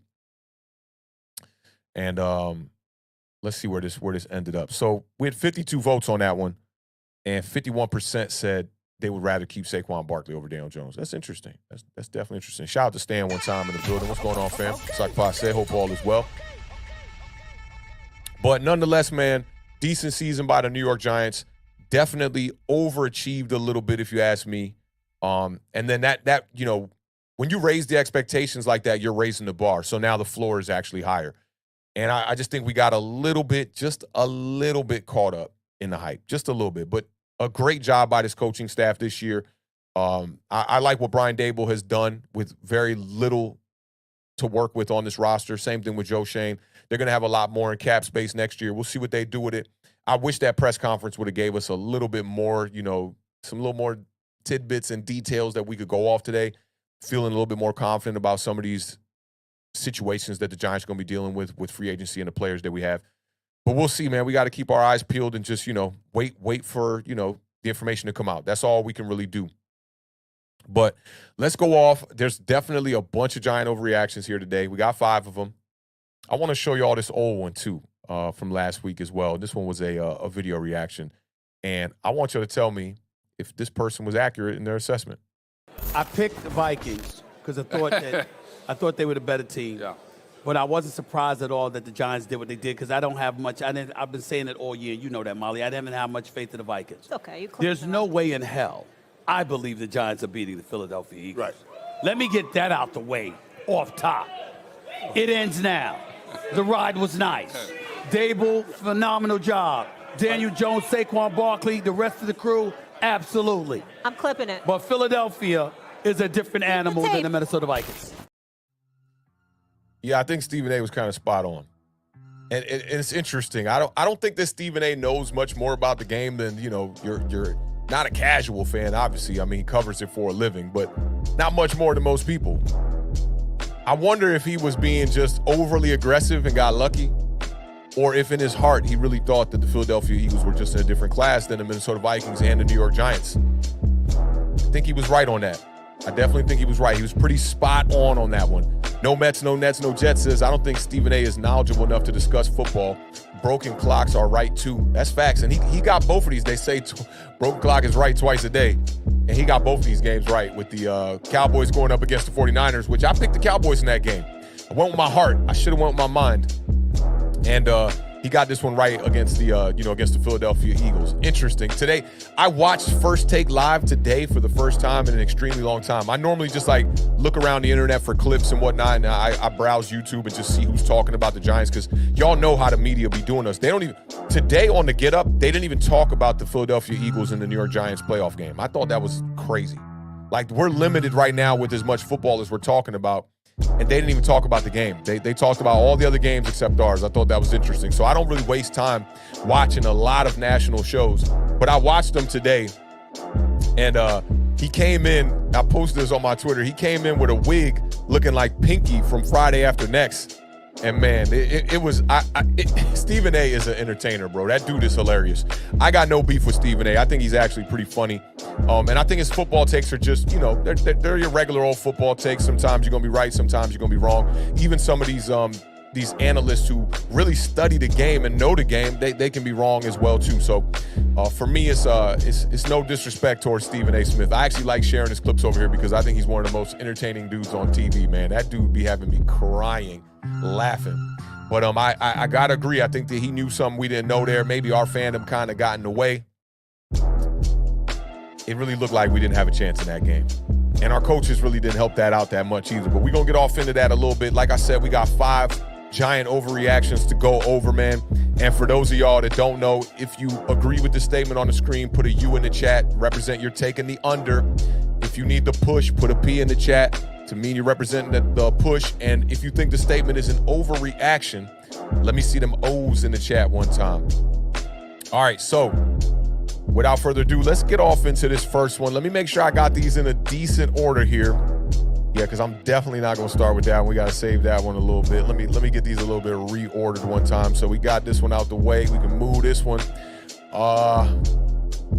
Since we're talking about the end of the season, we'll go ahead and start with this one. Shout out to the gang in the building too, man. I see all of y'all, man, representing.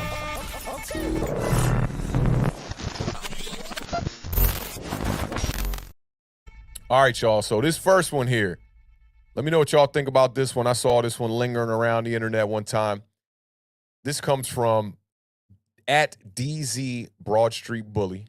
And if you know, you know. That's definitely a Philadelphia Eagles fan one time. Big shout out to the Broad Street Bully one time. Big shout out to Beanie Siegel one time. Rockefeller in the building. Y'all know what it is. Rockefeller, y'all. He says, the Giants' run is more about elite level coaching and a healthy season from Saquon than it is about Daniel Jones. Now, if you agree with this statement on the screen, put a U in the chat. If you think that this statement on the screen is an overreaction, so if you think that this is not accurate and you think it's an overreaction, put an O in the chat one time. If you need a little bit more time, which I don't know, man, we're running out of time. This season has come to an end. And these guys, who knows? They are free agents. We don't know if both of them will be back, if one of them will be back, or none of them will be back. Let me know what y'all thinking about this one. I'll give y'all a little bit of time to populate your answers here while I give you a couple thoughts on this one. I will say this. If you look at that schedule, and I talked about this a little bit earlier, 7-2 when this team was being ran through Saquon Barkley through the first half of the season. I will pull up some Saquon stats here so I can talk to you about how he played in the beginning of the year. I remember Saquon Barkley had started the year with a 100-yard game, 2 games where he didn't go for 100. Then he got another 100, 2 games where he didn't go for 100. Then he got another 100, 2 games where he didn't go for 100. Let's break them down, though. Against the Titans, he had 164 yards on the ground. Against the Panthers, he had 72 yards on the ground. Cowboys, he had 81 yards on the ground. Then he came back against the Bears, put up 146 yards on 31 carries. Came back against the Packers in London, was banged up in the third quarter. Daniel Jones definitely showed that game that he could throw the ball.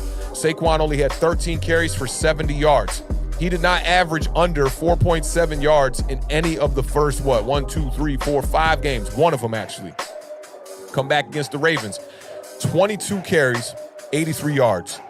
Jaguars game, big game for Saquon. 24 carries, 110 yards. Then he went against the Seahawks, which was one of Daniel Jones' rough games as well, and Richie James' worst game of the season with the 2 muff punts. Saquon had 20 carries for 53 yards.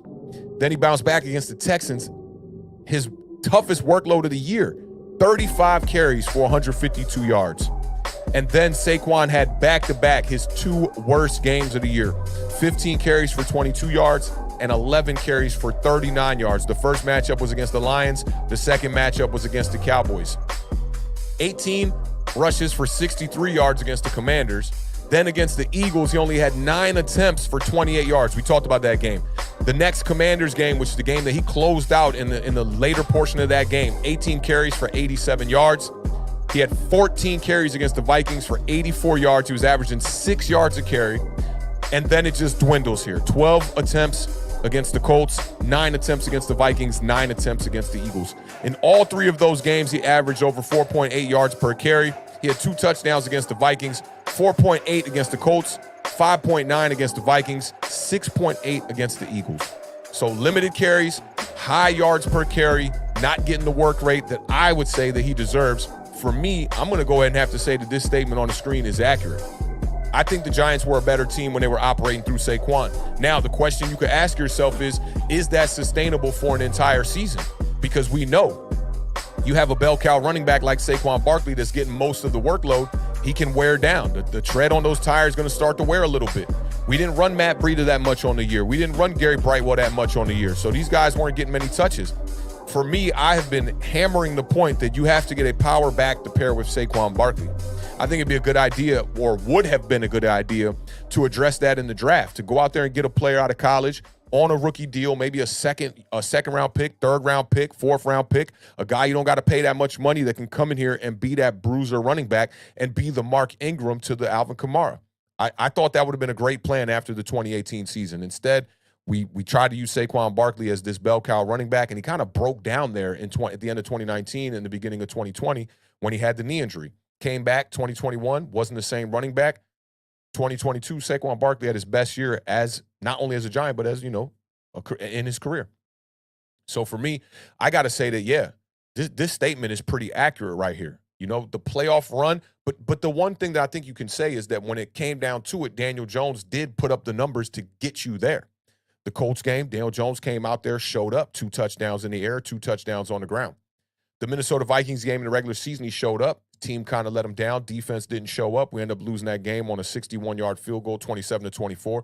So I don't think that it's all black and white here. There is a little bit of gray here because the statement here says the Giants playoff run is more about, and I think that's the key word. It's more about elite level coaching and a healthy season from Saquon than it is about Daniel Jones. I don't even think this is really a slight towards Daniel Jones, to keep it funky with you.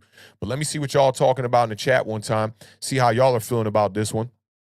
And maybe y'all can make me pivot my stance a little bit. Let me see what y'all saying here. Let me scroll back a little bit because I saw a rack of votes come in. All right, so I see the beard one time in the building. Let's go. What's popping, fam? How you living, man? Look at the avatar. Looking vicious right there. Salute to the beard one time, man. Make sure y'all pull up tomorrow. We're going to be doing the whole NFC East recap for the playoffs at 7 p.m. Eastern Standard Time right here on this channel. Let me see. So we got Raphael was taking the under one time. The Pro Bowlers told you that. Danny Dimes season taking the under one time. Big shout out to Danny Dimes season one time. No Mets, no Nets, no Jets says it's an overreaction. What playoff run? Jameson's taking the under. Stan said the beard got the new Avi. Yup. Big salute to the beard one time in the building. Mac, the Giants fan, says he's taking the under. Dominic Palmer taking the under. Bub's taking the under. Let me see what else we got here. Dallas Mustang is in the building. I see you, fam. Stan's taking the under on this one. All right, we got a lot of unders. A lot of people agreeing with this one. Dallas Mustang taking the under. Kansan in the building. What's going on, Kansan? Hope all is well. Appreciate you rocking with us, bro. You've been rocking with us for a grip of these streams, man. Definitely appreciate you pulling up. Dominic says it's an overreaction. Irish Rover, overreaction. DJ Giggs is in the building. That's a new face, I feel like. What's popping, fam? Hope all is well. Danny Dime season says it's an overreaction. Host of Horror, overreaction. Sank Zappa says, agree. I like that right there with the U up front. Shout out to Sank Zappa in the building. Raekwon taking the under. Survivor Sam is in the building. What's popping, fam? Hope all is well. Says it's an overreaction along with Caged Havoc. The Beard also says it's an overreaction. That one kind of surprised me. I ain't gonna lie. Lou Mateo said it's an overreaction. Heart of a Giant says Big U. Okay. Host of Horror said weak schedule. That's definitely part of it. Donovan Pula says it's an overreaction. Gregory taking the under. Shout out to the Cowboys one time and Gregory. Mac the Giants fan says he meant that it's an overreaction, actually. So he's not taking the under. He says it's an overreaction. Rafael Colon says it's an overreaction with 3 O's. Saquon didn't carry us late in the season. It was DJ making big plays in crunch time. Yeah, and I think that, a lot of that is, if you look at the last 1, 2, 3, 4, 5, 6 games, Saquon Barkley didn't get over 14 carries in but one of them. And that was against the Commanders, and we know who closed that game out. That wasn't Daniel Jones that closed that one out. That one was Saquon. L against the Cowboys. The other thing I think you got to pay attention to here, too, is, and this isn't to try to make you pivot your stance, the records. We could say that Daniel Jones made the plays down the stretch. It was 3 wins out of the last 11 games. There's something to be had there, I think. Todd Taylor's taking the under. He agrees with it one time. Kareem Yee also taking that under. No Mets, no Nets, no Jets said, man, get them likes in, too. Y'all know what it is. Definitely appreciate that, fam. Sonny in the building taking the under. Logic's in the building, says it's an overreaction. What's popping, Logic's? Cyprian Pender's in the building, says it's an overreaction. Who else we got up in here? Jonathan Studios is taking the under. Team was built around Saquon. Richard taking the under as well. Deedon taking that under. What's going on, Deedon? No other coaches could have gotten these results. I'm with you on that. Let me see. Bubs, this is a great point right here. Bellinger and Neal got hurt. The run game took a hit midseason. That's a fantastic point. You get one of those for that. That's a fantastic point right there. No Mets, no Nets, no Jets said going forward, the team has to be built on a strong run game, not just one running back. Justin Pennick and Bobby talked about this like around midseason, that the team was built around Saquon and not necessarily just built around the running game, because you couldn't just supplement another running back and get the same results that Saquon Barkley has been getting. So I definitely agree with you on that. Chris P says it's an overreaction. The elite level coaching got the best out of DJ and Saquon. Saquon did Saquon things, but DJ is a major contributor. More importantly, what was the game plan that they were asked to execute? Totally. Yeah, totally. I definitely feel you on that. And I think there's a grain of salt that kind of comes with that, Chris, where they execute a game plan based on what the roster presents as well and what the guys are capable of and what they can do. I think that when you look at this team and they pivoted to the pass attack, which happened in the first Washington matchup in the tie, in the fourth quarter overtime period, that's when you start to see us kind of pivot to that short pass attack. Saw a little bit of success in it, and I think they said, you know what, next time we see Washington, let's just open up with the short pass attack. Me and you were both at that game together. We saw it, front and center. It was a bunch of short passes that game, and it looked really good. I thought that the offense was clicking. But then when you go up against a much better defense in the Philadelphia Eagles than, teams like Washington, Colts, Minnesota Vikings, and teams like that, you start to see how this pass attack was very limited. We could put that blame and a little bit of emphasis on the wide receivers as well. We could put some blame on the offensive line as well. The lack of protection for Daniel Jones has been an issue all year long. We know that. That's facts right there. So I do think it makes it difficult to judge it. But I think the key word in this statement here is the Giants' playoff run is more about elite level coaching and a healthy season from Saquon. If we think that we supplement Daniel Jones, I don't think we could supplement Daniel Jones for the coaching, for the elite coaching. So to me, it means we'd have to supplement Daniel Jones for the healthy season from Saquon. I think that without a healthy season from Saquon, the Giants probably aren't even in the playoffs. But definitely respect that opinion, Chris Peace. You already know what it is. Let me see. Let me see what other ones we got here. Just want to make sure I got all y'all. Let me get to Stan one time. Stan said, I don't think that statement says DJ didn't contribute. It doesn't. That's facts. I think it's just saying Saquon and Dable were more of a focal point than DJ. Yeah, that's exactly what it says. Yep. Great assessment on that. And Jonathan Studios pointed up to that. Yeah, that's a great point, man. I'm giving out coins today. Sonic the Hedgehog vibes. Y'all know what it is, man. Big shout out to the gang. Appreciate all of y'all in the building today, rocking with us. No Mets, no Nets, no Jets said Gary Brightwell consistently gets to the second level of the defense. I'd like to see more. Yeah, I'm with you. I'm definitely with you, man. Gary Brightwell all these coaching staffs have kind of like neglected him. It's been kind of strange. And he's a decent player. Let me see what else we got here. Make sure we got all the votes. Very split on this one. And I try to bring things here that'll split the room a little bit. You know what I'm saying? Let me see where we at. Oh, hey, Jaleesa in the building. How's it going? Appreciate you pulling up. We're on the couch with your Commanders now. I'm sure you're pretty excited about that. Big salute to Jaleesa in the building. Crypto Move says it's an overreaction. The statement is not worded right because the elite level coaching helped DJ. They are mixed in. The batter. Can't separate coaching from QB improvement. That's true. Or the running game as well. Like Saquon Barkley had his best year this year, and we have to give our kudos to the coaching, I think. So it is, I wouldn't say it's not worded right, but it's worded strange. It's definitely worded strange, and it makes you pick. It makes you really pick a side. Corona Kids in the building says it's an overreaction. Kevin the PRF says, profound Saquon statement saying Barkley needs another back. Did anyone say AP, Emmitt Smith, Sanders, etc., needed another back in the prime of their career? Very different day and age of football. Sanders, I take it you're talking about Barry Sanders. Okay. AP is probably how you build a running back in a lab. So I know Saquon was like, touched by the hand of God, according to Dave Gettleman, generational talent and all that. I think he's a great talent. I don't think that he's in the category with these three running backs that you named, all which were like pre-2006, I'd say. Emmitt Smith, Barry Sanders, totally different era. Totally different era. And that's when running backs, they were every down running backs for real. And I will die on that statement. Some people have tried to clown me for that statement before. Some people have agreed with that statement at times. I think it's very rare that you're going to have a one-back running system in today's NFL, if you are going to be a running team like the New York Giants were. Now, thank God you had a quarterback that had some wheels, because Daniel Jones took a little bit of pressure off Saquon Barkley by being able to run the read option. I think it's why Saquon Barkley didn't just completely break down this year. You saw in the middle of the season, 35 attempts versus the Houston Texans. And then from that point on, that's when he hurt the shoulder. It was like a week before that, they kind of started to, limit the touches a little bit. To me, even some of the best running backs in this league have another guy paired with them. Nick Chubb is a top 3 running back since he's been in the league. And they've had Kareem Hunt over there the whole time. And I think it's smart. I think it's very smart. If you look at, and this example is not going to be, it's not the greatest day to talk about this example with the way that the Cowboys just, were exited from the playoffs.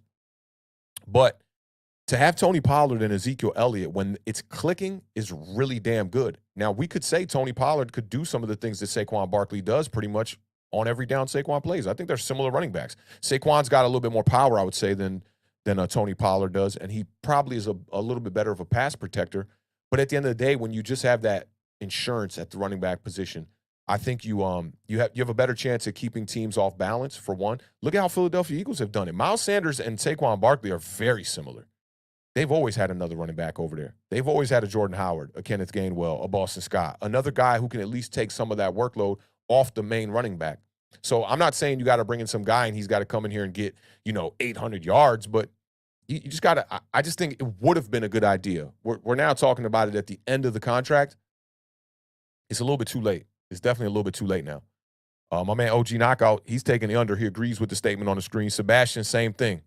Corona Kid says it's an overreaction. Mr. Prob's in the building. Big shout out to Mr. Prob one time in the building. He says he's taking the under, but not willingly. Coaches want to pass the ball. This is true, especially when you come from Kansas City and Buffalo. These guys want to throw the ball.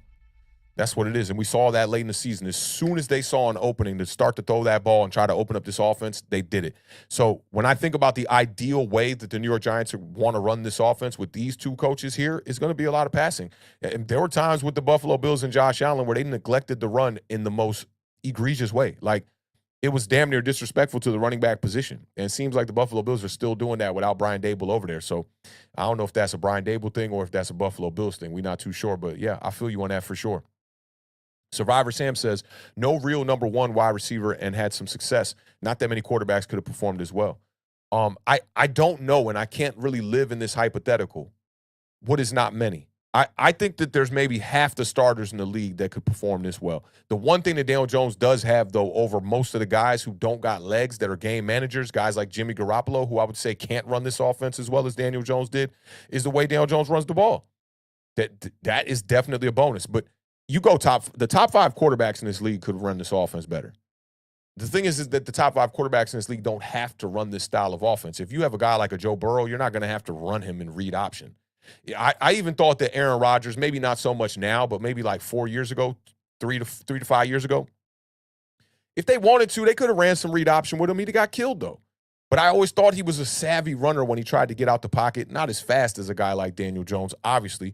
But, yeah, I just don't know I don't know. You know, you could bring in a guy like Lamar Jackson and it might not work. We saw Russell Wilson go from Seattle where he had nothing but success outside of that last season there. He went to Denver. Everything looked like it was going to be on the up and up, and it straight into the ground. So hypothetically, I just don't know. But, I mean, I could name 10 quarterbacks that seem like they could do some things in this offense at least. So what is not many would be the main question there. And, you know, do you cater a different offense if you have a different quarterback? We ran a lot of read option, a lot of RPO this year, a lot of designed quarterback runs. If you have a different quarterback, I don't know if you commit to that. I really don't know. Host of Horror says, can't win one division game and think you're good ways to go still. Yeah, that's facts. It's crazy you have that as your profile picture right there. Like, I want the Giants to go to a white helmet so bad, but with the Giants logo. Not with the classic logo. I want them to go to white helmet with the classic logo. That's fire right there, though. Definitely digging that. Kevin the PRF says taking an under. Joey Chaz, shout out Joey Chaz in the building one time. Joey Chaz said the Giants always choke. I mean, I don't know, man. 2007, 2011. You know, I don't know, man. I don't know about always. But I feel you. In this case, it was bad. And against Philadelphia Eagles, we don't have a great track record here. Our playoff record fell to 25-26 now in the entire of our franchise history, which is not good. That's really not good. Let me see. And my man Drunk Lawyer says Sonic collects rings, not coins. That's facts. Let me see. He might be a little bit back on the stream too. Let me see if we got any more votes in this joint one time. Yeah, I think we all caught up. Pretty split. Stan's got a question. Stan says, quick question, guys. It's not like it matters now, LOL. But what do you think was the deciding factor between Adam Peters and Joe Shane? No clue, Stan. Literally no clue. Maybe somebody in the chat knows. No clue. I don't think there was many ties. Yeah, no clue. It maybe a guess would be bringing in Brian Dable, mastermind offensively, to come in here and try to fix Daniel Jones. No clue. Let me see. Danny Dime Season said Dak Prescott doesn't get to the playoffs on this Giants team. Yeah, he probably doesn't. I don't consider Dak Prescott a top 10 quarterback. But it's weird how the Dallas Cowboys offense scored so many more points when he was in the lineup. They were the number one scoring team when he got back after that 5-week stint, when he had the injury to the hand. It's weird how they were still scoring a lot of points. And I don't look at the Cowboys offense and go, oh, my God, they're extremely high-powered in the skill positions. They got some – CeeDee Lamb is a dog out there, and Tony Pollard is definitely a guy. I like what they got at the tight end position with Schultz. I think he's pretty decent. Michael Gallup's a decent number 2, but I do think that, letting go of Amari Cooper was drastic for them. But, yeah, I'm with you on that. I think it'd be close. I would say. You could definitely debate it for sure. Let me see. All right, so we all caught up on that one. For me, that's how I feel. I think that a lot of the wins came on the back of Saquon Barkley. If you recall on a couple of streams ago when I broke down Daniel Jones and the 5-game winning drives, which all came during the 7-game winning streak, right? Or the 7-2 run, you could call it, right? Let me see if I can find these notes that I had for that one real quickly. Because there's some great nuggets within there that show you how we were really winning some of these games. And it's a little bit too far back. So I'll keep an eye on it. If I can find those notes, I'll definitely pull them up for you. Oh, man, I just found my draft notes on Daniel Jones, but we'll pull those up if we can. I got about 4 more Giant overreactions I want to go over with y'all, see how y'all feeling about them.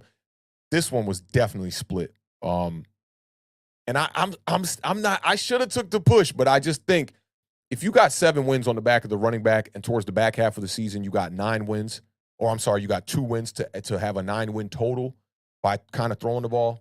I got to go with what worked in the first half of the season. So I do think it's more about coaching and a healthy Saquon this season. I wouldn't call it an overreaction. I'd lean towards the under and probably think about considering the push one time.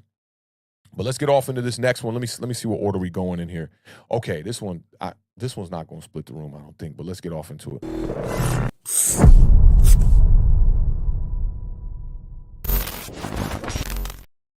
All right, I saw this one running around on Twitter, causing a lot of debates, man.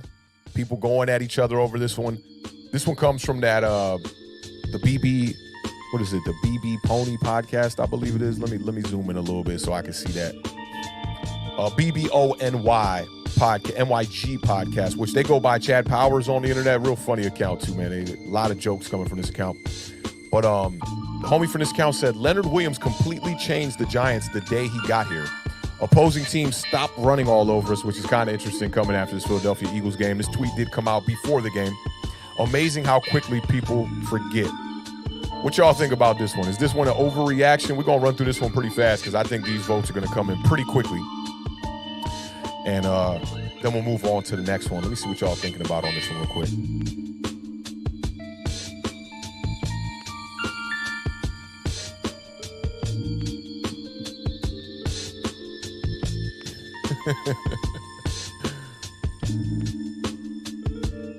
All right, right off the bat, man, my man Dallas Mustang said, how many rushing yards did Philly have just 2 days ago? 268 is what they ran on us. Maybe not the most appropriate time to bring this one up, but I thought this was just egregious right off the bat. Like, Leonard Williams didn't fix the problems with our rushing defense. I mean, this rushing defense has been pretty bad all year, bottom third of the league.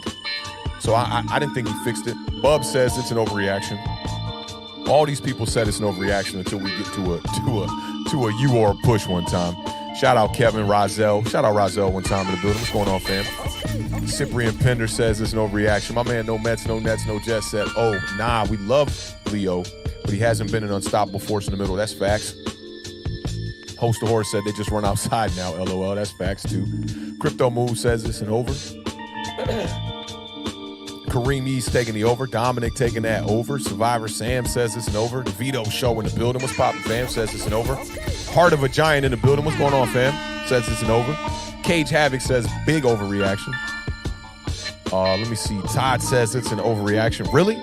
We get run over all the time, LOL. 40 Luck in the building. What's poppin', fam? Says it's an overreaction. Mac the Giants fan says it's an overreaction. Teams ran the ball down our throat all season. Survivor Sam just said, ouch. Lou Mateo said it's an overreaction. Williams, Dexter made the difference, not just Williams. Why you think Williams said he wants to play with Dex? That's facts. And both of them couldn't make a difference in stopping the run all year. I mean, we're not good at stopping the run. Linebackers got a lot to do with that. I do think they made a difference, not the difference is what I'll say. I'll correct myself on that. But big shout out to Lou Mateo, man. That's bars right there. Who else we got up in here? Let me see. Kansan is in the building. That thing jumped on me one time. Kansas says there's no reaction. Make no mistakes, he's really good, but teams still have been running on us after Leo came here. Yeah, that's facts. Deaton Shelton said, hell no, with the O's emphasized one time. Bookend Tackle said, live and die on the run in this game. Doubt we would have won anyway since we were getting manhandled in the trenches, but it would have given us a chance. Yep, that's talking about how we should have ran the ball with this game plan here against the Philadelphia Eagles. I definitely agree with you on that. Sockpot says, Sebastian in the building one time. He said, massive O. He's been the glue of the unit, though. I feel you on that. Yup. Jonathan Studio says there's no reaction. Dalvin left as Leo arrived. Commendable Leo and Dexter clicked. Still a bottom of the league linebacker room. That's facts right there. Chris P said big O's one time. Nothing personal against Big Cat. Last year he did better, but the middle linebacker, inside linebacker needs to step up. That's true, too. Let me see. I think Mr. Prov is saying, what he's saying here? He said Leo should give his salary to Dex this season.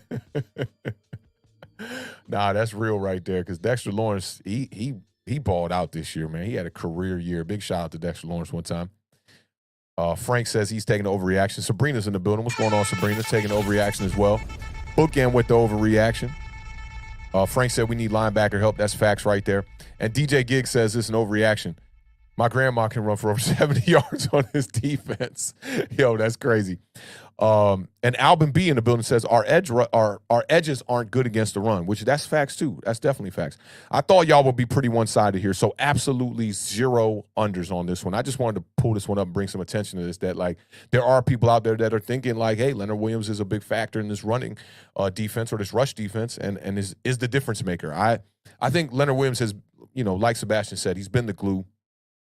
And, a big part of this defense, but the Giants still struggle to stop the run. And I think a real deal linebacker is definitely what's going to fix that. So I'm with y'all on that one. I don't think anybody was going to really take the under or the push on this one.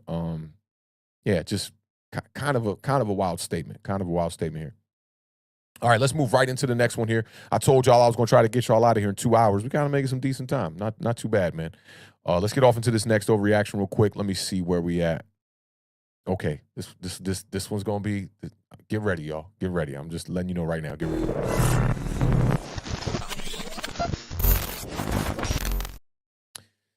All right. This one came out this morning. This one is from @Reed. Let me zoom in a little bit here. This is super small on my screen, so I can read this. Reed, rinse, read. I love this name too. That's a great Twitter name. Great Twitter name. Says, I love the Giants. I respect Daniel Jones, but he doesn't cut it in big moments. Chat, family, how y'all feeling about this one time? You think this an overreaction from the homie Reed, rinse, read? Or are you taking the under on this one? If you're taking the under, let me see them use in the chat if you agree with the statement. If you need the push, which this one might be the case here, you might need to take a push on this one. Let me see the P's in the chat. If you think that this is absolutely an overreaction, let me see some O's in the chat one time. Big moments. Think about big moments. Now, we know Daniel Jones in his tenure as a Giant has one primetime win. I believe he's now 1-9, I believe he is. I know the Giants were 0-11 heading into that one primetime matchup before he finally won one. I think a couple of those games were not with him at the quarterback position, though. So not so great in primetime. Had his biggest moments this season, to be honest. You know, Colts game was a big moment. He showed up in that game. Vikings playoff game was definitely a big moment. He showed up in that game. On Saturday against the Philadelphia Eagles, he definitely didn't show up in that game. So it's been a little bit split. Let me see how y'all feeling in the chat, and then I'll after I read a couple of y'all's, maybe I'll come to a final determination and a final destination on my thoughts on this one. Let me dial this back a little bit. Danny Dimes season in the building one time, takes the push. Respect to that. Kansas Zero said, oh, nah, this is going to be a good one. That's facts right there. This is about to be flames. You already know what it is. Crypto Moves taking the under, agrees with the statement on the screen. Got the Leonardo DiCaprio profile picture right there with that laugh, yo, from, what's that from? Django. Shout out Crypto Moves in the building one time. Host of Horror taking the push one time. Kansas just waiting for some more answers. Just looking around trying to see who's going to give him a little bit of leeway here. Nathan Gibson said BS. Man, come on. We got O's, U's, and P's, Nathan. Come on, follow the rules here. But I'll take it that's a O you're going to be dropping there in the chat.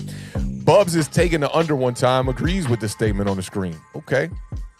Gregory taking that push one time. That's the easy way out, Gregory. Nathan Gibson came back with the U one time.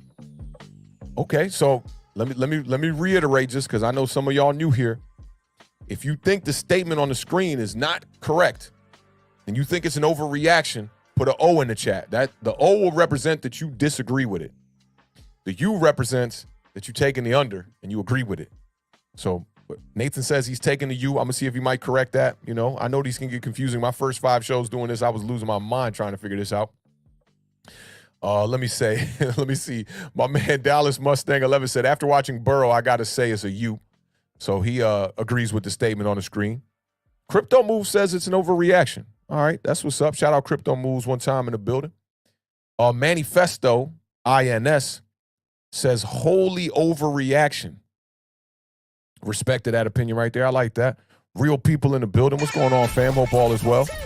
Push, I need to see him with some weapons. That's a safe answer, but it's a really good safe answer and a good explanation. Kevin the PRF is also taking the under on this one. He says big moments against lesser competition. Ooh, that's a man. Kevin the PRF is a Commanders fan. It's a good point. Give you one of those one time. It's definitely a good point. Let me see. 40 Lux says it's an overreaction. Get that man some weapons first. Facts. I agree with that too. Dominic Hickman says it's an overreaction.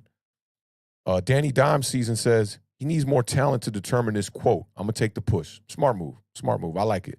And Mr. Prov takes the push as well. Along with no Mets, no Nets, no Jets. I'm a DJ Homer. Giants first, though. I'm willing to give him 2 more before saying he won't cut it. I like that. Respected that answer right there. Lou Mateo says it's an overreaction. Give DJ 1 more year under this offense. Cut him a break already. Now, I will say this, Lou Mateo. We've been saying give him 1 more year for 2 years already. So it's going to be a 3rd year now. When John Mara had that press conference leading up to the 2021 season, they were like, we know we did this kid wrong. We got to get him some weapons. They went out there. We can't say that they didn't try. Are we going to say the same things about Lamar Jackson too? Because this is what I've noticed with the Ravens, right? Lamar Jackson, they have tried probably more than any other team to get him wide receiver talent. They have drafted in the first round for wide receivers constantly, and they're missing. Do we just continue to keep doing that and just keep peddling because we think we might have the right guy? I don't know. Just want to propose the question out there. Manifesto INS says, Guy has been as big as he can be given the team he's rolling with. Imagine him on the 49ers. I don't know what he would be like on the 49ers.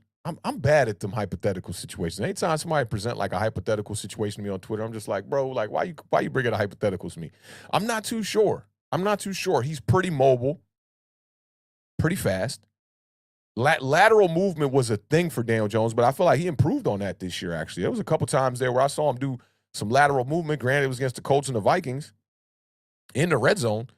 Sidestep, step up, make the throw. Like, if he could continue to do that, I'm with you. He would look fantastic on the 49ers. 49ers have probably the 49ers probably got the most complete roster in the league. 49ers and the Eagles, I would say they got the most complete rosters in the league.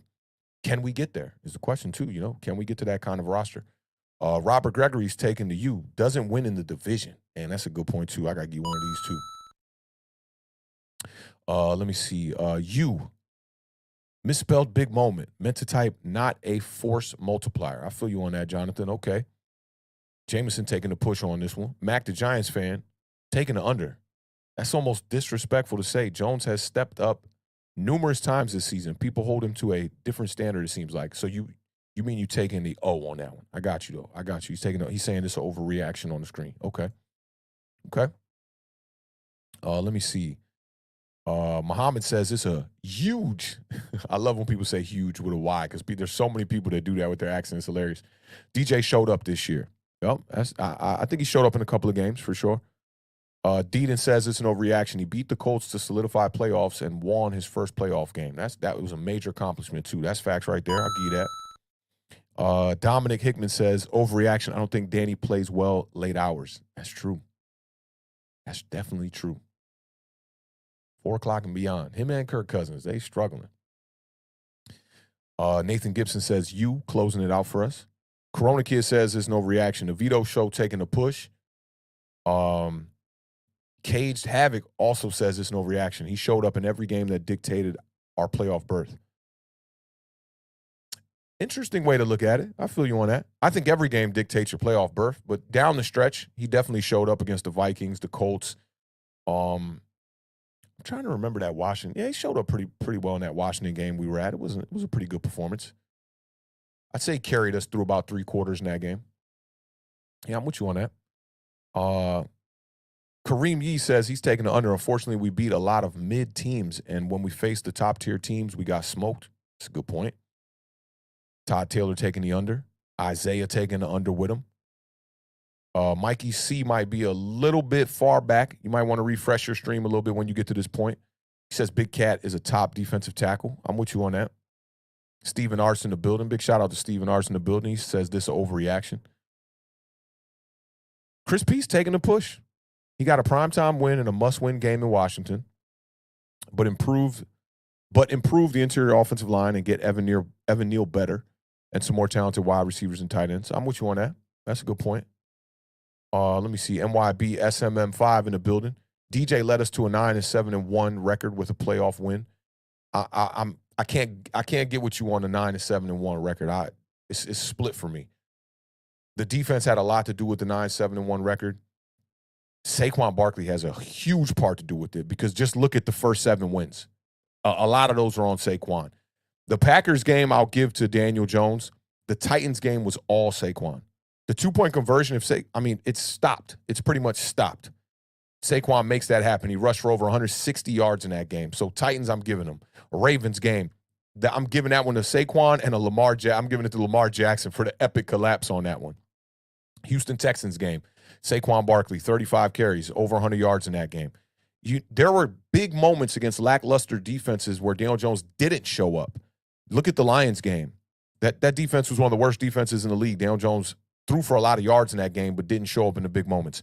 The Seattle Seahawks game, yeah, the 2 muff punts is major, but Daniel Jones, not a great game that time. I would say I'd give Daniel Jones about 3 or 4 of the wins he really showed up in. The tie versus the Washington Commanders was sketchy for me as well. That was a game where we had chances to put them away, and we didn't put them away. Nathan Gibson says it's an overreaction. And this is a great point right here, too. Hard to play quarterback when the O-line isn't good. That's been the story of New York for the last 5 years. Facts. Big facts. Shout out No Mets, No Nets, No Jets one time in the building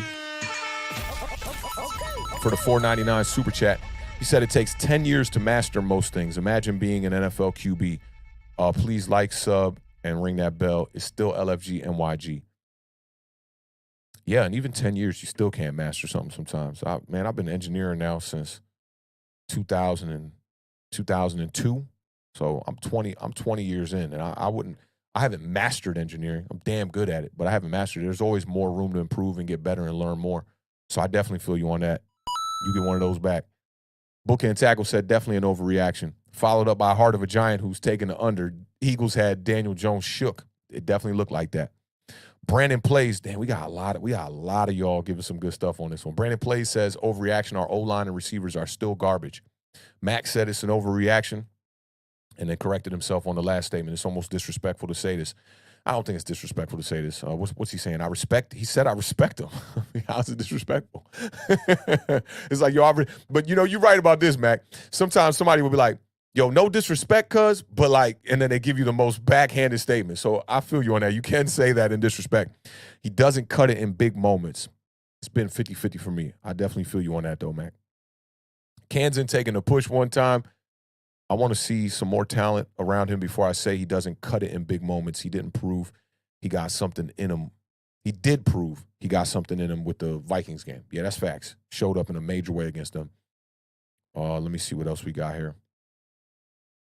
He said, but I still haven't forgot about all those primetime moments. Yeah, it was a ton of those. This is the first season. This one comes from Alvin B. This is the first season we actually seen a lot of improvement from DJ. Yeah, that's true.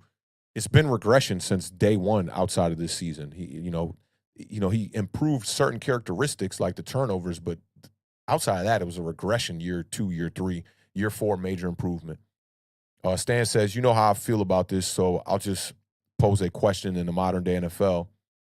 How many quarterbacks turn into a franchise quarterback on a second contract that were cemented as one on their rookie contract?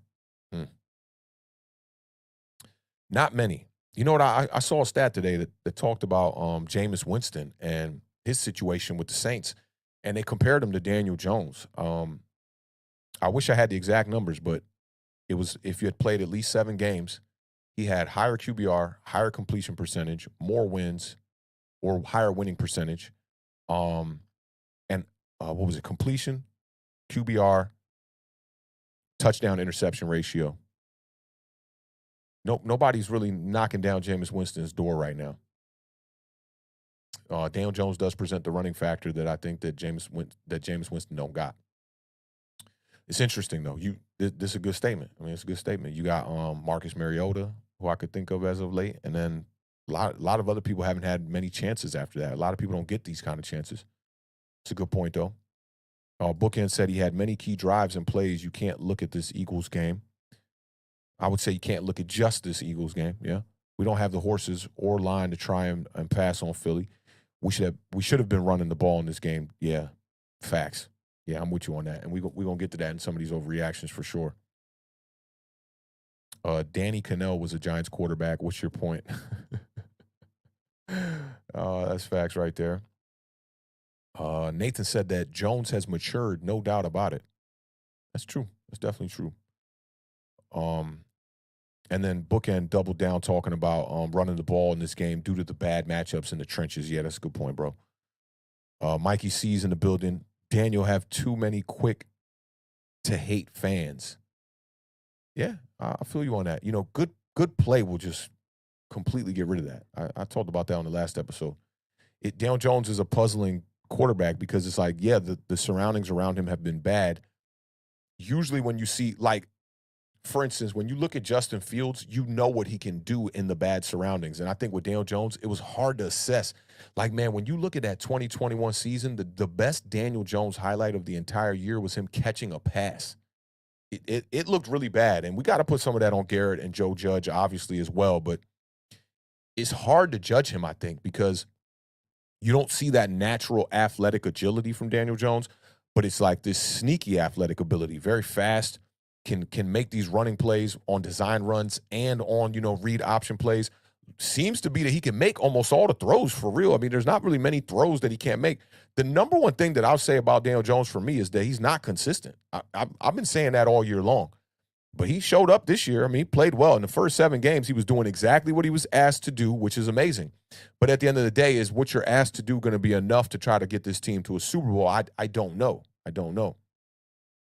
NYBSMM5, one of the hardest names to say because I always want to say NYG. He said the cold thing everybody said DJ was gone if he didn't get us to a playoff game, and he did that with a win. They set an objective because they didn't think he could do it. He did that. Pay up. For me, I had some numbers at the beginning of the year, and he didn't get to them. There were times at the in the offseason where I said Daniel Jones pretty much got to put up like MVP type numbers for me to want him back. This year changed my mind on that. I will keep it funky. My number at the touchdowns was 29, but I was going to allow him to throw up to at least 10 interceptions. And we didn't get really close to that number. But my stance has definitely changed. My stance has changed on Daniel Jones. I don't know the people that based it on just a playoff berth or win a playoff game. I don't know those people. I know I can speak for some content creators. I'll keep them nameless right now. One of the narratives I heard going around was that his statistics had to look like Derek Carr's did last season. I think people expected more passing out of this offense and didn't get it, and that really threw a loophole in people's expectations because, I mean, the kid put up 700 yards on the ground. I don't think anybody could have guessed that. No one could have imagined that. Jonathan Davis, or Davies maybe, says, agree, same problem we had with Wentz. Damn. That's wild. And I don't know if this is, Jonathan, are you coming from Commander's perspective or coming from Eagles' perspective? I think it might be Eagles' perspective possibly. Yeah, it's tough because the thing about Carson Wentz is he was a mobile quarterback. He could run the ball. During that MVP season with the Philadelphia Eagles, he was extremely mobile, and he got hurt running the ball. And now it just seems like since then he just has not been able to run the ball well at all. And it really, really limited him as a quarterback. Yeah, Carson Wentz is cooked now. Stephen R. said it's an overreaction. Leo was non-existent, and Dexter talked all that and got shut down by old-ass, I wouldn't call him old-ass Kelsey. I'll give you some numbers on that matchup right now. So, Dexter Lawrence, okay, one of the questions I had with Dexter Lawrence coming into this game was, could he continue his dominance?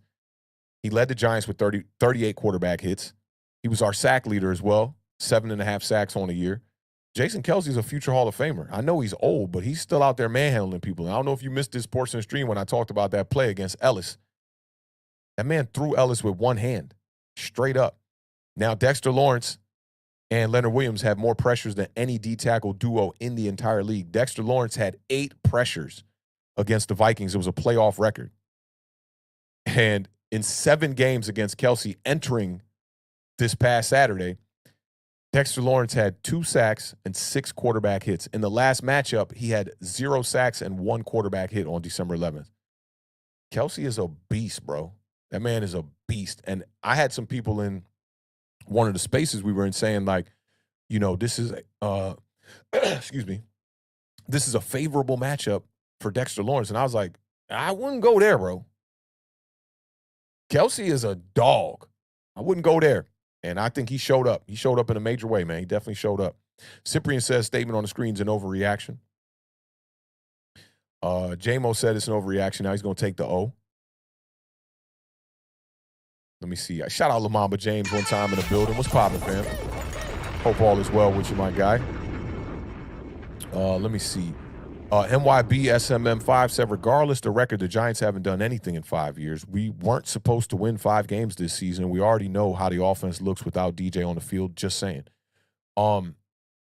With the we weren't supposed to win 5 games, I would say you could say that before the schedule came out, for sure. Once the schedule came out, and I'll rely on this until this season is completely in the coffin, which it is now, but we got a couple games left as far as the NFL goes. Kid Blue was on a stream, and then he ended up tweeting this out.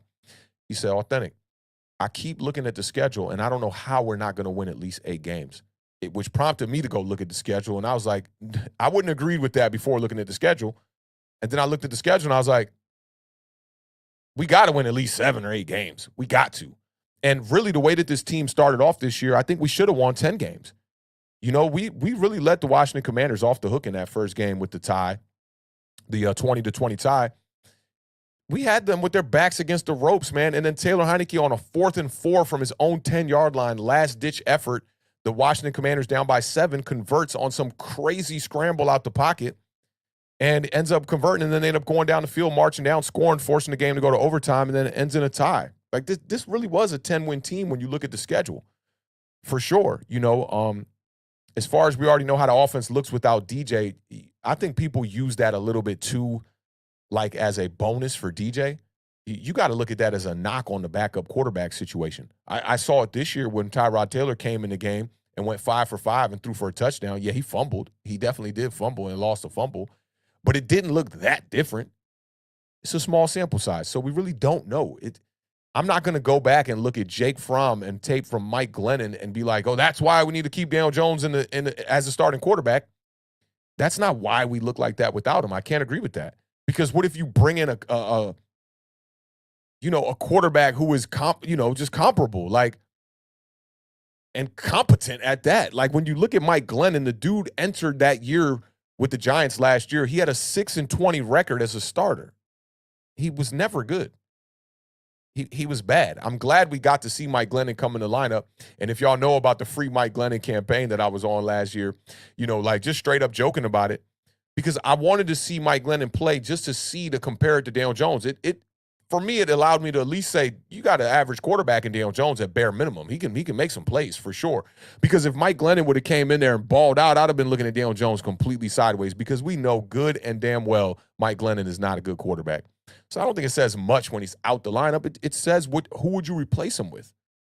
If I would have seen like a Jacoby Brissett come in there as a backup and look terrible, then to me that could raise a guy like Daniel Jones' stock. But I don't know how much I put into that with Daniel Jones not on the field. It looked awful, as it should have. It was Mike Glennon. The dude was not good. He was never a good NFL quarterback, not at any point in his career. And let me see. I'm just trying to catch up. I see we got a lot of good topics. We got a lot of people talking. Stephen Arce just got off work, came home, and look what I found. My signed Y.A. Tittle jersey. Big shout out to Stephen Arce, man. He was the winner of our trivia segment last Thursday. And we gave away, shout out to my homie Patrick, who donated this to the channel. We gave away a signed custom Y.A. Tittle jersey. So big shout out, man. I'm glad you got that. He said, I was worried the location was going to mix up. Yeah, the address was a little strange. But nonetheless, it got there. That's what's most important. And Chris Peace won a Lawrence Taylor jersey last week. So that should be arriving soon, too. I think those got shipped out pretty much on the same day. So big shout out to y'all, man. And we're going to be doing a trivia segment this Thursday. Make sure y'all pull up. We got a bunch of stuff we're giving away. We still got a signed Amani Toomer Michigan jersey. We still got a Harry Carson jersey, some vintage New York Giants gear that came from Cernox Connection. He donated as well. So we're giving away a ton of stuff, man. Make sure y'all pull up on Thursday. It's going to be a vibe for sure. Let me see. DJ Giggs said, facts. Danny had no receivers until Hodgins got there. Neal has been good or ice cold, and the interior has been awful until Gates came in, and then it still struggled. Saquon and DJ played together. Yeah, they did. They were one hand wash the other type of vibe this season for sure. And I think they opened up plays for each other. Brandon Play says he's sneaky with the handoffs. That's facts. That's facts. DJ's turnover reduction are due to minimizing his overall attempts. That, to an extent, I think it helps for sure, Kareem. But he, this year, I believe he was number 2 in the league as far as quarterbacks who played all games or majority of the season, and their touchdown to interception ratio. I think it was just Jalen Hurts, or touchdown to turnover ratio. It was just Jalen Hurts that had a higher rate than him because he had one less fumble. Let me see. Lamamba James said, man, this is crazy. I'm scarred from the Eagles and Giants playoff game. Yeah, it was bad. It was bad, man. It was the worst game of the year for sure. Zach said it's an overreaction. Our run defense has gone downhill since Dalvin left.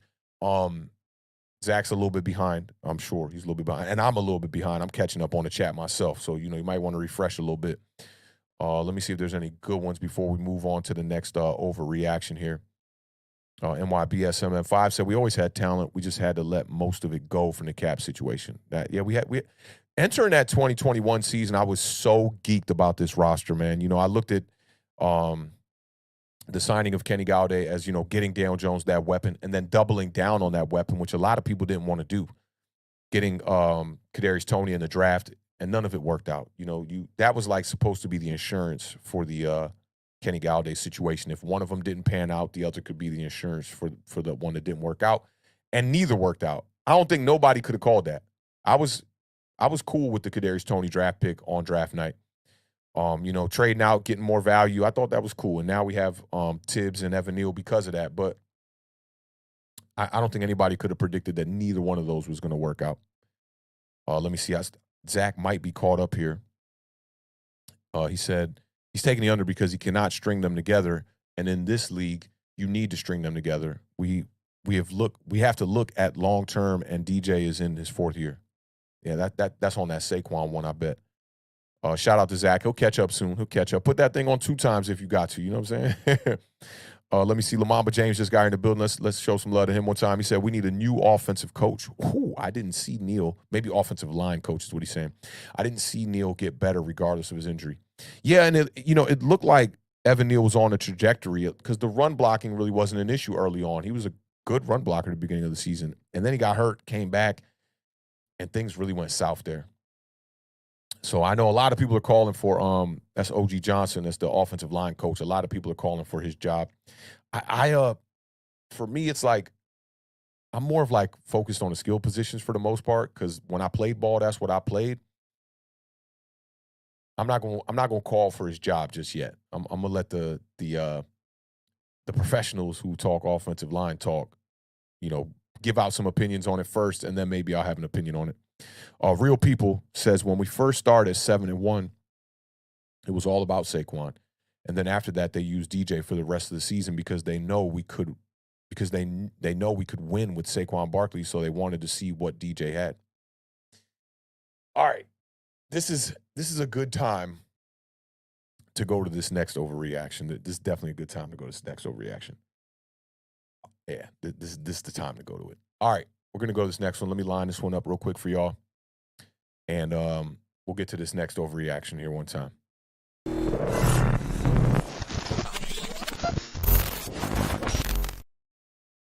Okay, this one was in a direct conversation I had on Twitter with at Kev Grades Cards. He be in the spaces a lot and whatnot. And this was off me saying out a tweet that said, I was talking about how the Giants didn't utilize Saquon.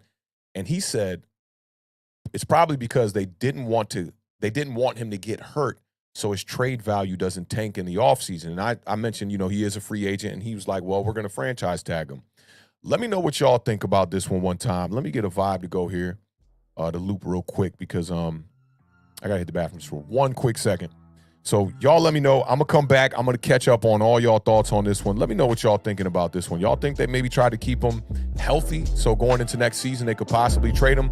And let me know if you think this statement is an overreaction or if you're going to be taking the under. And also, let me know why. Let me know why you think this was. Why do you think that they didn't utilize Saquon Barkley as much in the season, if indeed you think it is an overreaction? Give me about 5 seconds. I'll be right back, y'all.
I tried to make it back in record time. You know what I'm saying? Ain't nothing worse than trying to hold, going to the bathroom. It's like, nah, I couldn't even think, yo. But let me see what y'all talking in the chat one time here. Oh, man, yeah, okay. And, I really wanted to bring this one up and present this one to the chat because I wanted to make sure that I wasn't tripping, To me, it would just seem a little bit wild for a coach to just, hang on to a player and not utilize your best skill player simply because you don't want him to get hurt so that you can have more trade value going into next season if you were to franchise tag him. It just seemed like an interesting situation. I might have leaned towards it a little bit more if Saquon was still under contract. But let me see what y'all talking here in the chat. Let me scroll back up a little bit. All right, let's see here.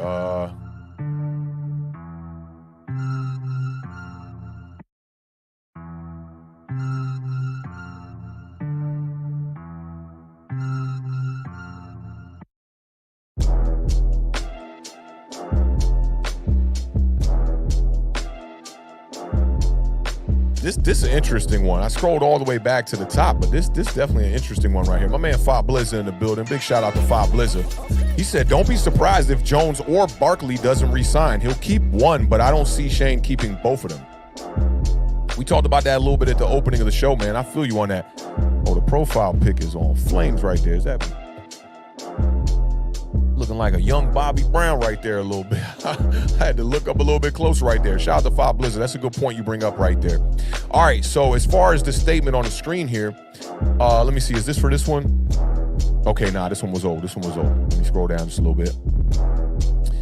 All right, Danny Dime season in the building first. He says, overreaction. Have you seen the Eagles D-line? That's a good point, but they definitely did not commit to the run at all. I thought that was interesting, and Saquon had a high yards per carry in this game. I can bring up the stats one time just for y'all real quickly so you can see Saquon's numbers on this. Saquon had 9 rushes for 61 yards, averaging 6.8 yards per carry. We know he had the long run. They didn't even try to use him in the pass attack, which I thought was a little bit interesting as well. We'll definitely get to talking about that. I got a couple here that are going to talk about the running game. But let's get back to this one here. Kevin the PRF says this is an overreaction. Bubs also thought it was no reaction. No Mets, no Nets, no Jets. Says he's going to take the push on this one. It would not surprise me. We just have to wait and see. That's true. Because you never know. Like, you get the next year franchise tag and then he ends up getting traded. This could really reign true here. We'll see. Host of Horror says it's an overreaction, along with Lamamba James one time. Bang Bang Niner Gang is in the building. That's a new face, man. Welcome to the gang, man. Appreciate you pulling up as a 49ers fan one time. He says that has literally nothing to do with it. Giants were down by 2 possessions the whole game, so they just didn't run. I do think that had a lot to do with it. You know, you get down 14-0 quick, then 21-0, then 28-0 at the half. It's going to be difficult to run the ball. The crazy part about it is they came out in the second half and tried to establish the run kind of when it was too late here. Mobster Music's in the building. What's going on, fam? Hope all is well. Kansan says overreaction. This is the playoffs. They aren't thinking about the offseason. I think the Eagles' defensive line was just better than our offensive line. That's a good point right there as well. Dominic Hickman says this is an O, but he said P. He said, oh, P. So he's taking a push on this one. Push is going to be a good idea for you. I feel you on that. Deaton says this is super overreaction. Same thing with Todd Taylor. Says running backs don't have high enough trade value anymore to do something like this. I feel you on that.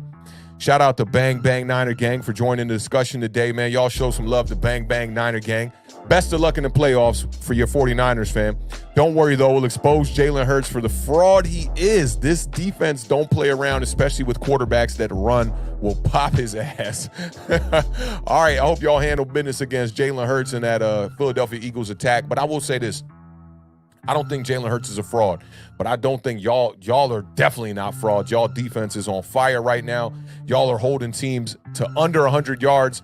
77 yards on the season the San Francisco 49ers have held opposing rushing attacks.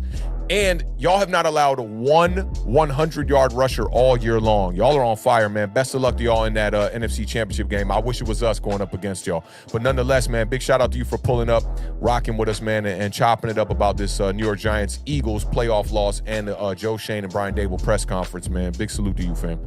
Let me see. Gregory says it's a way overreaction. Barkley isn't going anywhere. Okay. Robert Gregory followed that up with, this is an overreaction, and I don't believe in unicorns. I feel you on that. Host the Horse said, I think he was overused, just not in the right games. That's facts. And I felt like Saquon Barkley looked healthy towards the end of the season. I didn't think that this was a reason to keep him on the bench or keep him out of the game or keep him out of the game plan. I think he did a really good job showing that he could maximize what he did with the touches in the Minnesota Vikings victory. Only 9 touches in that game. He had over 100 yards from scrimmage. Why not try to commit to the run early and often? I think they got a little happy thinking about that Minnesota Vikings victory, and in return, we got a pass-happy game plan that really didn't work from the onset of this game.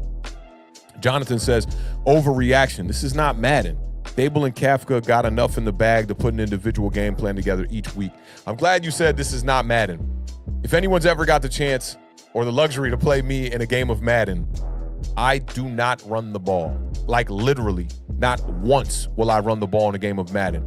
I'm going to run 5 wide receivers every time, and I'm going to audible at the line. I call every play at the line.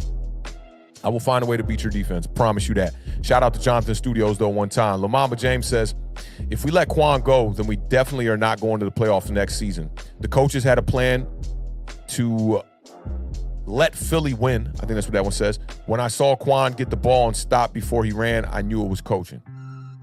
Interesting game plan by the New York Giants in this one. Offensively especially, and defensively. Defensively was awful. Cyprian Pinder says it's an overreaction. Mac the Giants fan says it's an overreaction. This is absolutely a ridiculous statement. If it was true, then I'd be a very disappointed fan. I feel you. I think this kind of sums it up. Because to me, when I first read the response, and it kind of felt a little condescending a little bit, the way the response is. Kev, it's no disrespect. If you're watching this on Twitter, no disrespect. But the response to me, it felt like, like a duh kind of moment, like, he'll be tagged, and, it kind of felt like that. But, when you read in people's statements, you never know how they're thinking. But I think this is probably the best way to sum it up. It seems like a ridiculous statement. And then if it were to come true, man, I would be extremely disappointed as a fan. Stephen R. says overreaction with the letting the smoke out the nose one time. Kevin the PRF says, you play to win the game. Herm Edwards, that's the second time we've seen that one pop up today. No Mets, no Nets, no Jets says utilize him this season or the last playoff game. Talking about in the last playoff game, like why Saquon Barkley was limited to the amount of carries he had in this game and the touches he had. It was about the playoff game. Richard M. is taking the overreaction. Big shout out to Richard one time in the building. Appreciate you pulling up, fam. Kareem Yee's taking the under. He's going to be expensive. He's going to be too expensive to keep, and Dable's system doesn't focus on one running back. So you think that, and I should have made this a little bit more clear, that the Giants didn't utilize Saquon against the Eagles. I should have made this a little bit more clear for those that don't know.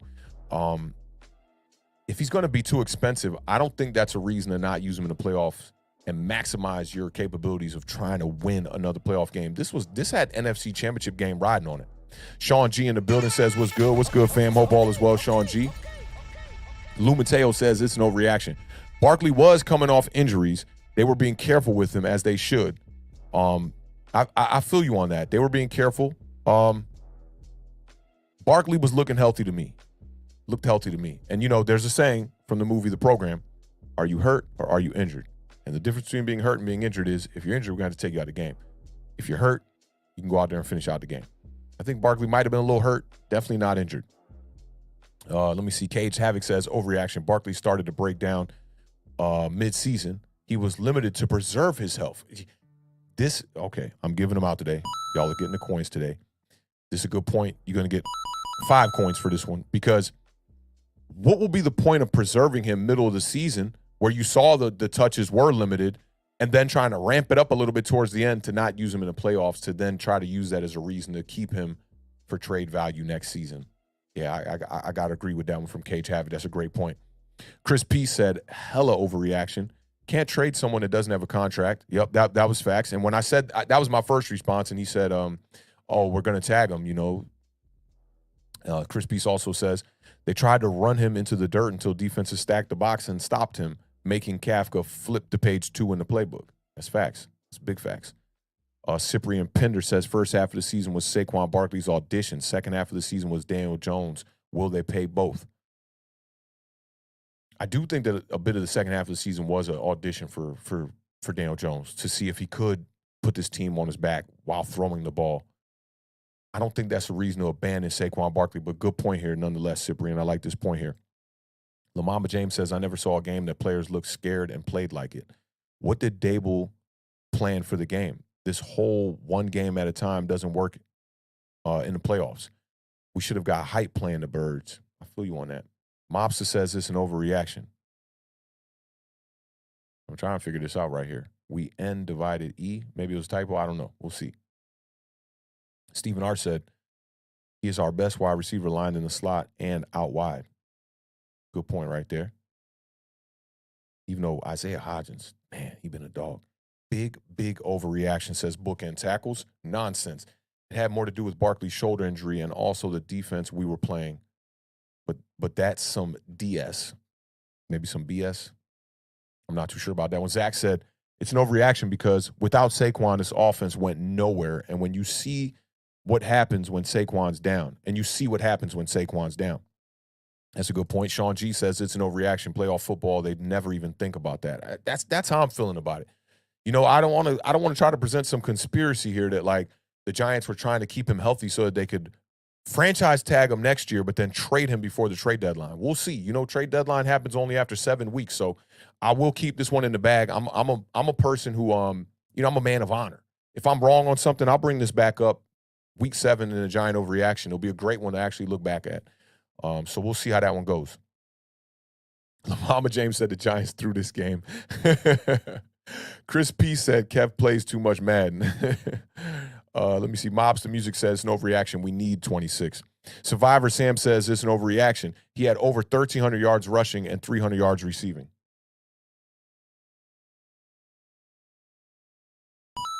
You get one of those. That's a great point, Survivor Sam. No Mets, no Nets, no Jets said something about that game wasn't right. I'm with you on that. Something definitely wasn't right.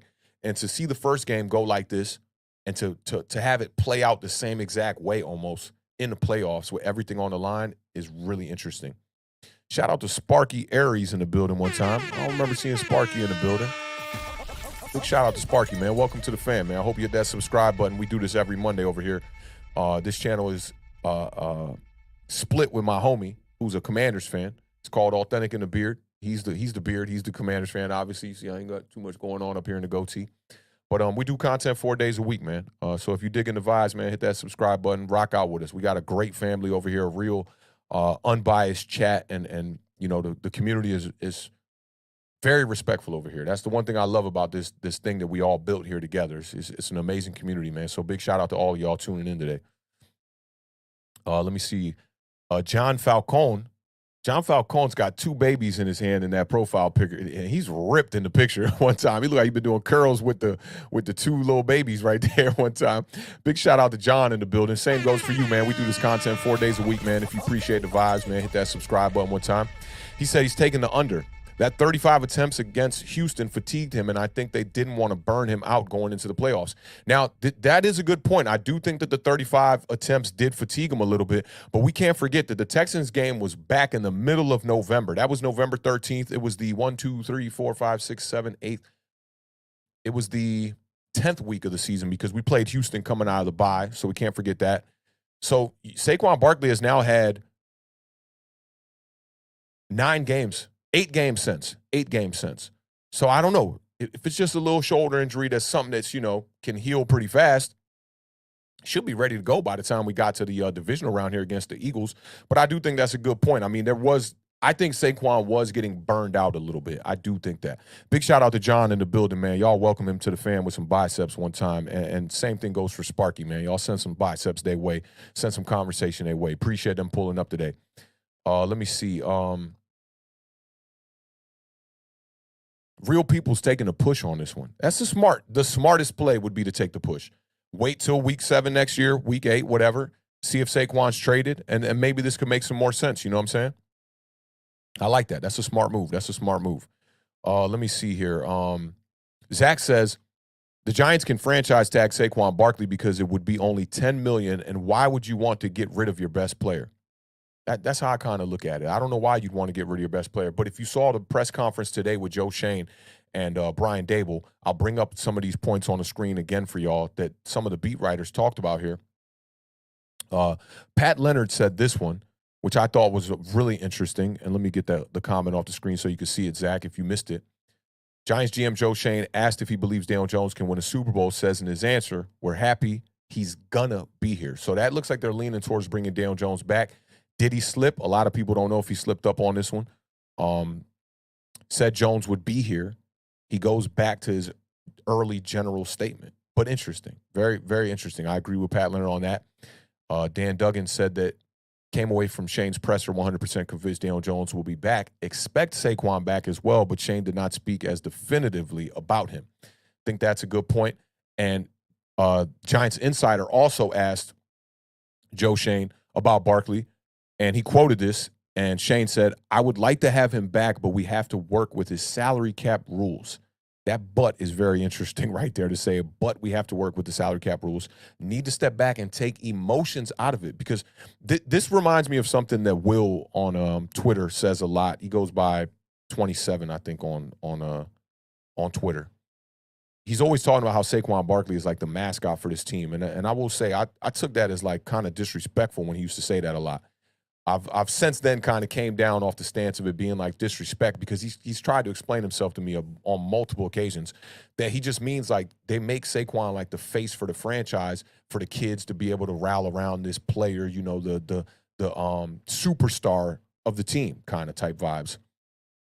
I think that when you say you need to step back and take the emotions out of it and see if it works for both of us, says a lot about that, because if the Giants do indeed not, you know, move forward and don't sign Saquon Barkley, a lot of people are going to be upset. That's going to be a sad day for the Giants nation and the fan base and everybody involved.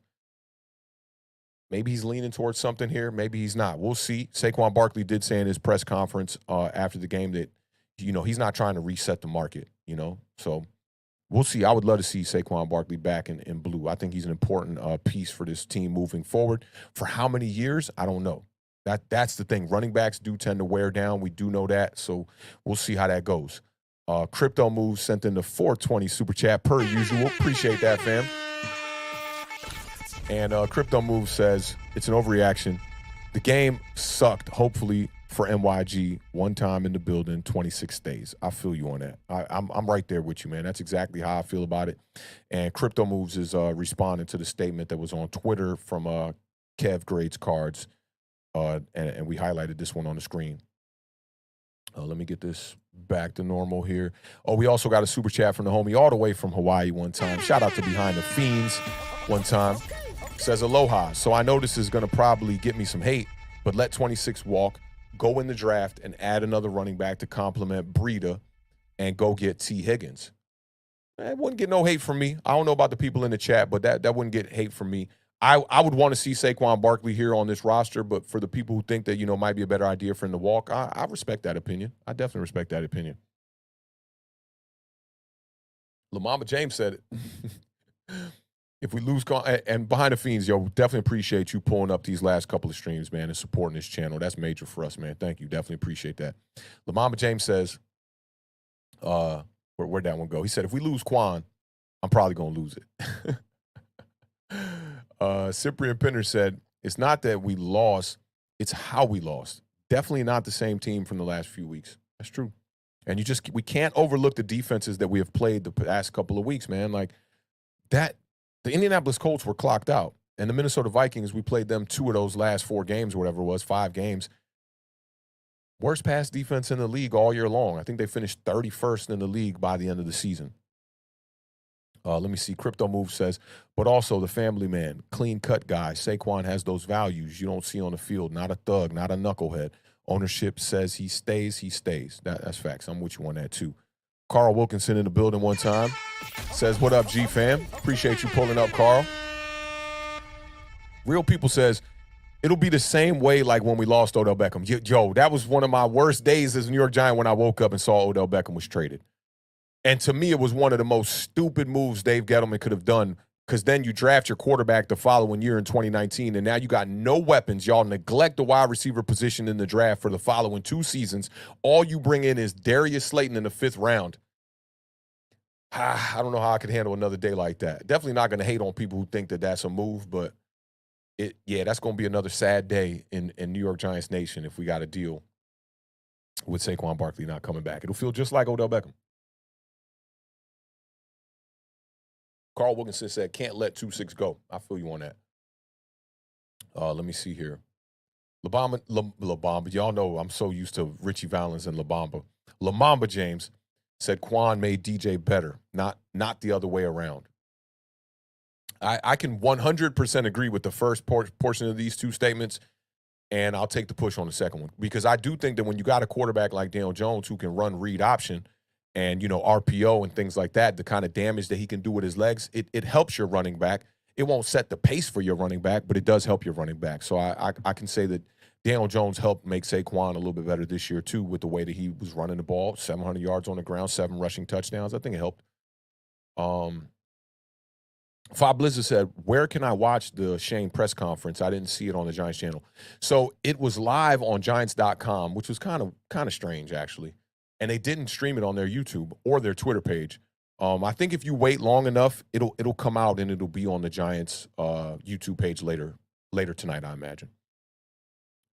Shout out John Falcone. He said, appreciate you, Awthentik. Don't worry, my twin boys will bring us good luck next year. Much love from Toronto, all the way from Toronto. Big salute, fam. That's what's up, man. Welcome to the family, John. We appreciate you pulling up, man, rocking with us, having this discussion today, man, after the Giants are eliminated from the playoffs in disgusting fashion. Terrible. But we're going to try to keep some content going throughout the offseason. We talked about this on our last show, on our Saturday show. We were having this discussion about how the Giants drafted B.J. Hill and Lorenzo Carter in the draft before Fred Warner, when the San Francisco 49ers took Fred Warner.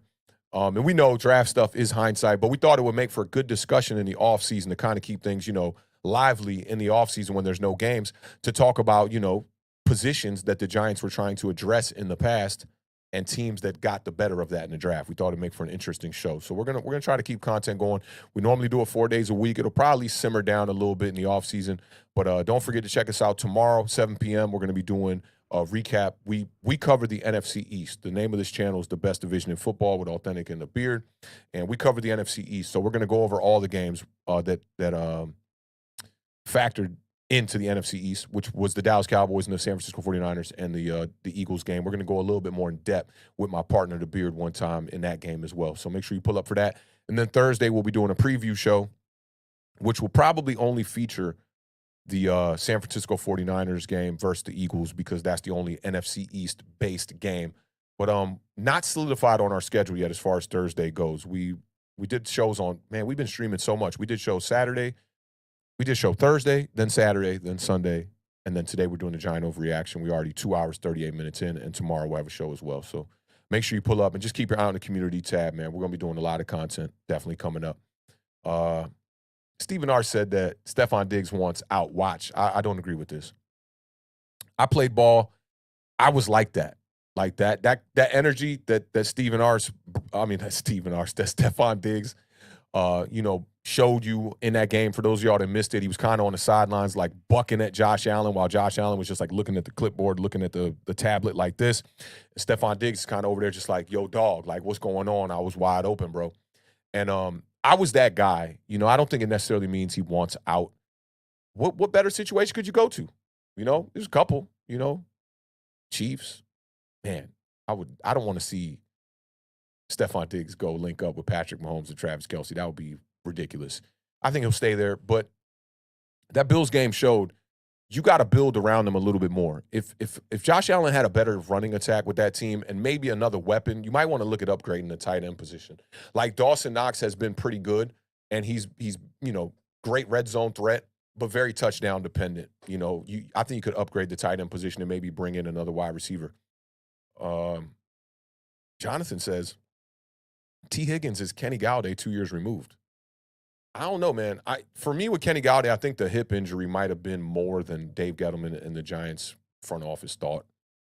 And Kenny Galladay, I don't know. Maybe Kenny Galladay still has some gas left in the tank, man. I don't know. It's been weird, and we haven't seen any wide receiver come here and do better than they did with their previous team as far as a starter goes, or a guy who's expected to be the number one. We've only seen 2 instances of that with Golden Tate and with Kenny Galladay. And with Golden Tate, Golden Tate was a 1,000-yard receiver on 2 teams leading up to when he came here with the New York Giants.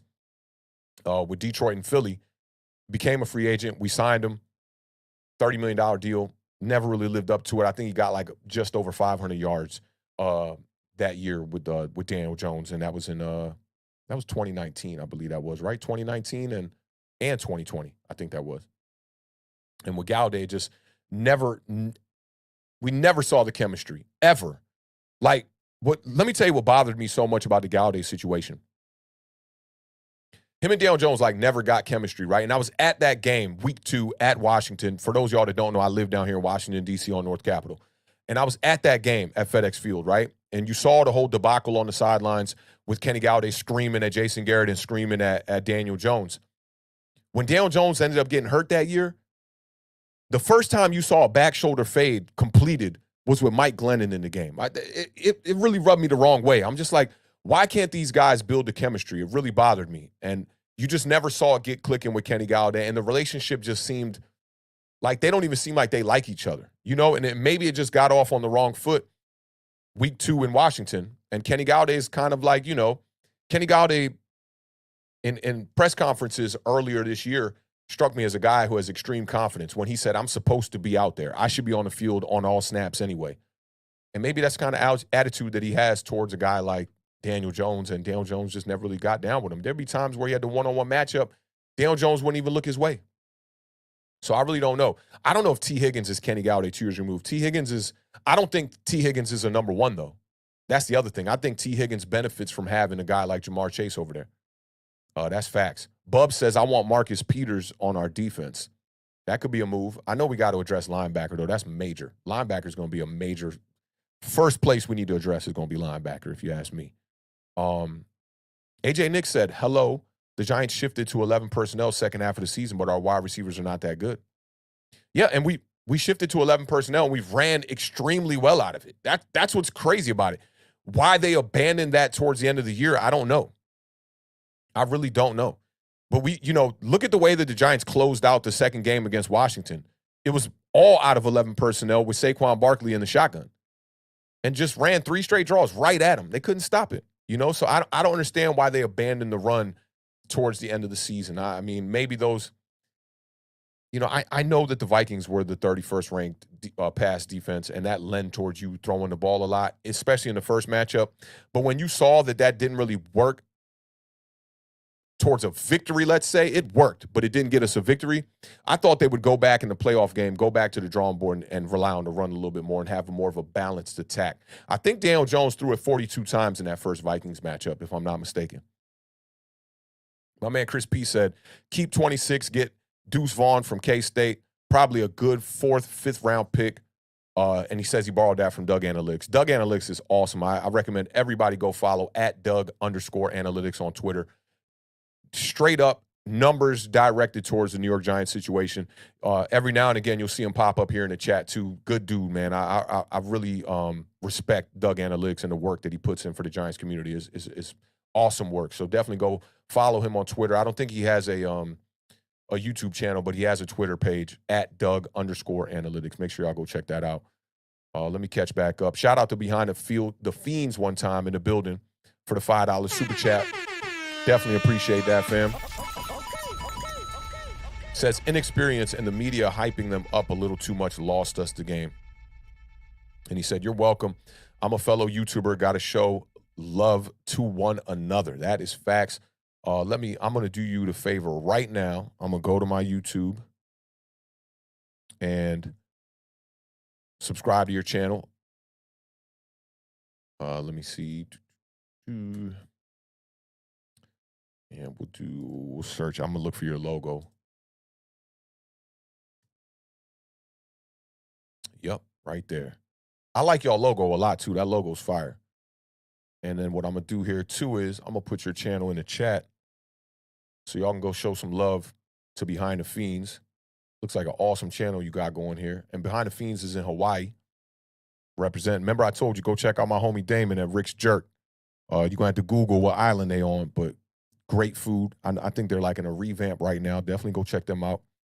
And I put Behind the Fiends channel in the chat for y'all. Make sure y'all go show some love. Go subscribe, man.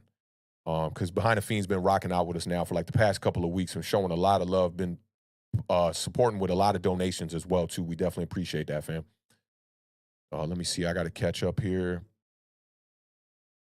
Todd Taylor said Buffalo needs a real running back to get a real running attack option. Weird, a cold weather team runs a dome warm weather team's offense. That's so true. That's so true.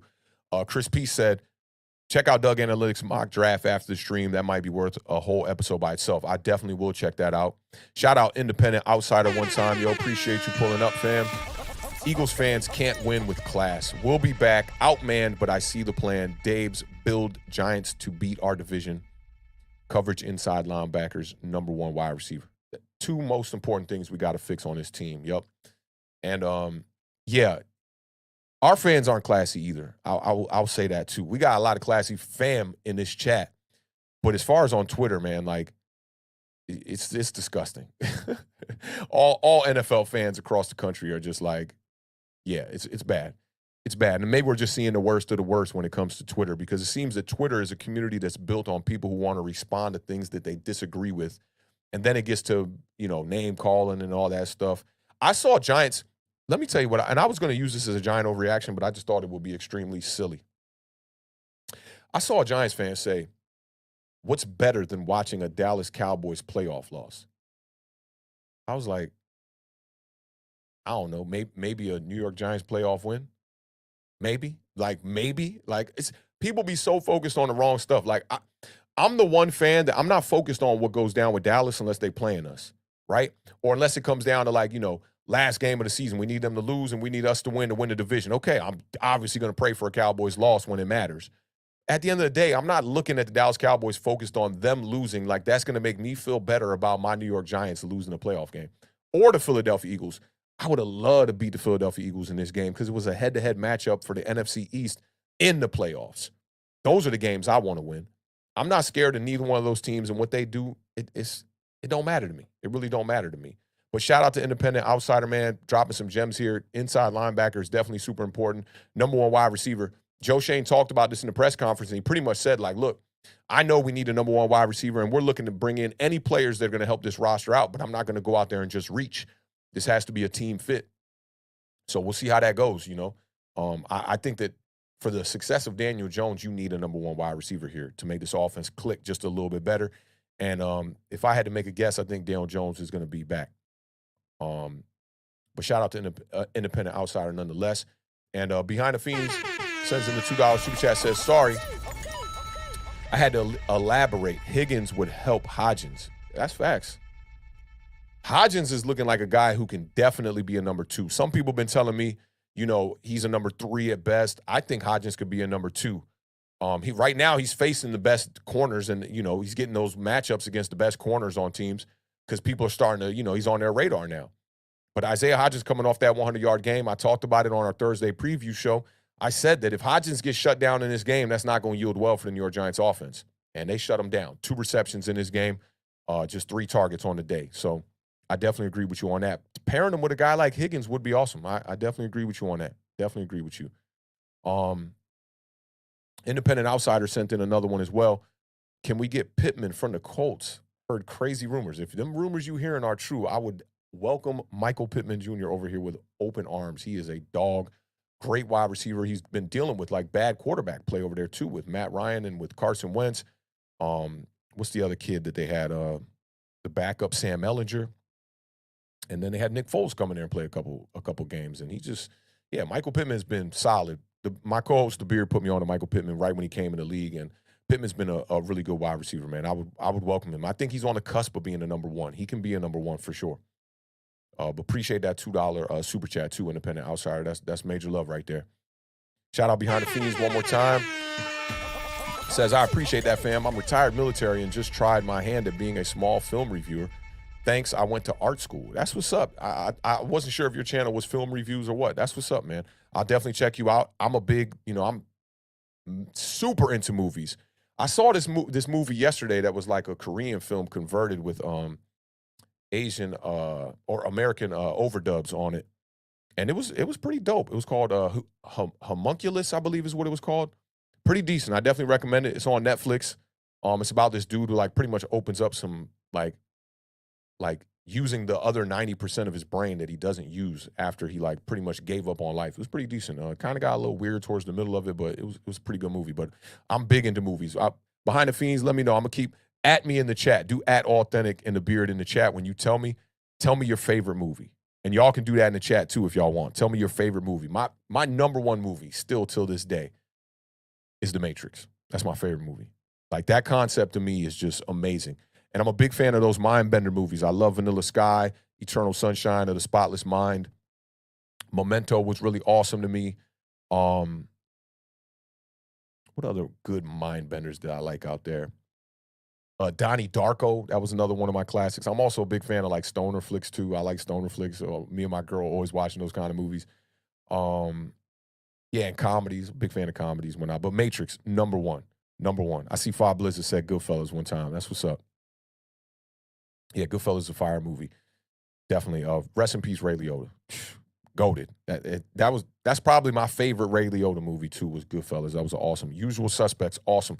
You know, Usual Suspects reminds me of Sleepers was a really good movie, man. Kevin Bacon, a few others were in that movie. Sleepers was fire to me. The Adjustment Bureau, I got to see that. I don't think I saw that one. I got to see that. Maybe that's on the list for tonight. Let me put a little note right here. I might watch that tonight. I think somebody else told me The Adjustment Bureau. I needed to watch that like on a stream recently as well. Yeah, let me see. Rush Hour. Stephen R. said Rush Hour. That wasn't. Yo, Jackie Chan was the guy, man. When the action flicks was popping, Jean-Claude Van Damme came out, then, you know, it was Jackie Chan after that, man. He was popping for a minute. Rush Hour was fire. That's one of my favorites, too. That's a hilarious movie. When Chris Tucker was like, "Don't you ever touch a black man's radio." I used that skit on one of my mixtapes back in the day. That was a good flick. Gregory said JFK. Sank Zappa got a couple here listed. He said Goodfellas, Shawshank Redemption. Shawshank Redemption is fire. Scott Pilgrim vs. the World. I got to watch that Scott Pilgrim vs. the World again. I think I remember watching it, but I don't really remember the film that much. That reminds me of the Green Mile, too. The Green Mile was fire as well. All right. Y'all can keep listening. Ip Man, Lou Mateo, big salute on It. Yo, them Ip Man, the whole series, them joints was fire. First one was crazy. That series is fire. That's an unsung type of flick right there. Definitely. I'm going to definitely check that out. Y'all can list some more flicks. I see Inglourious Bastards. Yeah, that was fire right there. Goodfellas, Five Blizzard. Yup. Y'all can list some more flicks. I'm going to get this next overreaction popped up. We got, let me see. We got one more. Thought I had another one. Let me double check. We can pace ourselves. We're going to hit that 3-hour mark today. Y'all know what it is, man. This is how we doing over here. Fam is in the building. Appreciate all y'all rocking out throughout this whole episode. Yeah, we got one more. And this I saved this one for last because we talked about this a little bit kind of with this one, but I really wanted to talk about this because I think this is it's interesting moving forward. So let's get off into this last giant overreaction. I'm going to get y'all out of here at the 3-hour mark 100%. Appreciate all y'all who started the stream and ended the stream, and all of y'all that popped in late, whatever. You came in, you showed up. Appreciate y'all pulling up, man. That's major love right there. All right, this last one comes from NYG Diehard on Twitter. And he had 2 tweets about this. I kind of tried to fuse them a little bit here. I hope I didn't misquote him. And, you know, by trying to put them together here. He says on Mike Kafka, pathetic and embarrassing. 4 first-half carries, 9 total. Is that a joke? Mike Kafka cost us that game, failed to put the ball in our best players' hands. Chat, what y'all thinking about this one? If you think this is an overreaction and you don't agree with it, you think he's overreacting, let me see an O in the chat. If you want to agree with the statement on the screen, take the under, put a U in the chat. And if you need a little bit more time to see what Mike Kafka talking about, even though this is specific towards this game, you can take the easy way out and put a P in the chat for the push. Let me know what y'all thinking one time.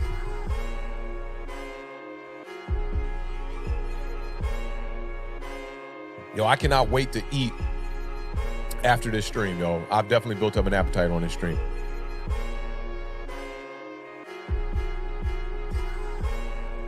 All right, let me see what y'all talking one time. I see a couple of early U's. I got an O from the homie Kevin the PRF one time in the building. Shout out Kevin the PRF in the building representing those Commanders one time. Lenny B. What's poppin', Lenny B? How you living, fam? I don't remember seeing Lenny B up in the stream. Big salute to Lenny B in the building, man. If you digging the vibes, hit that subscribe button. That go to all y'all out there, man. We could definitely use the support. I was trying to hit maybe like 3K this season, man. You know what I'm saying? I'm trying to get like the homie Behind the Fiends one time. You know, I see he was up there around that 3K mark or maybe even higher. Big shout out to Behind the Fiends one time. Make sure y'all go subscribe to his movie channel too. That's awesome. All right, so we got Mama James said Big Mother effing under. Stephen R said under. They agree. They all agree with the statement on the screen. Sebastian agrees with the statement on the screen too. Lou Mateo says he's taking the under as well. Kafka dodging those interviews so he can stay a OC for the Giants. Might be the case. My man Kansan Zeros in the building one time said he's taking the under. You gotta find a way to get the ball in your best player's hand. That's facts right there. Bubs is taking the under one time. Shout out to Bubs in the building. Bubs been rocking with us all season, man. Big salute, bro. Cyprian Pender taking that under one time.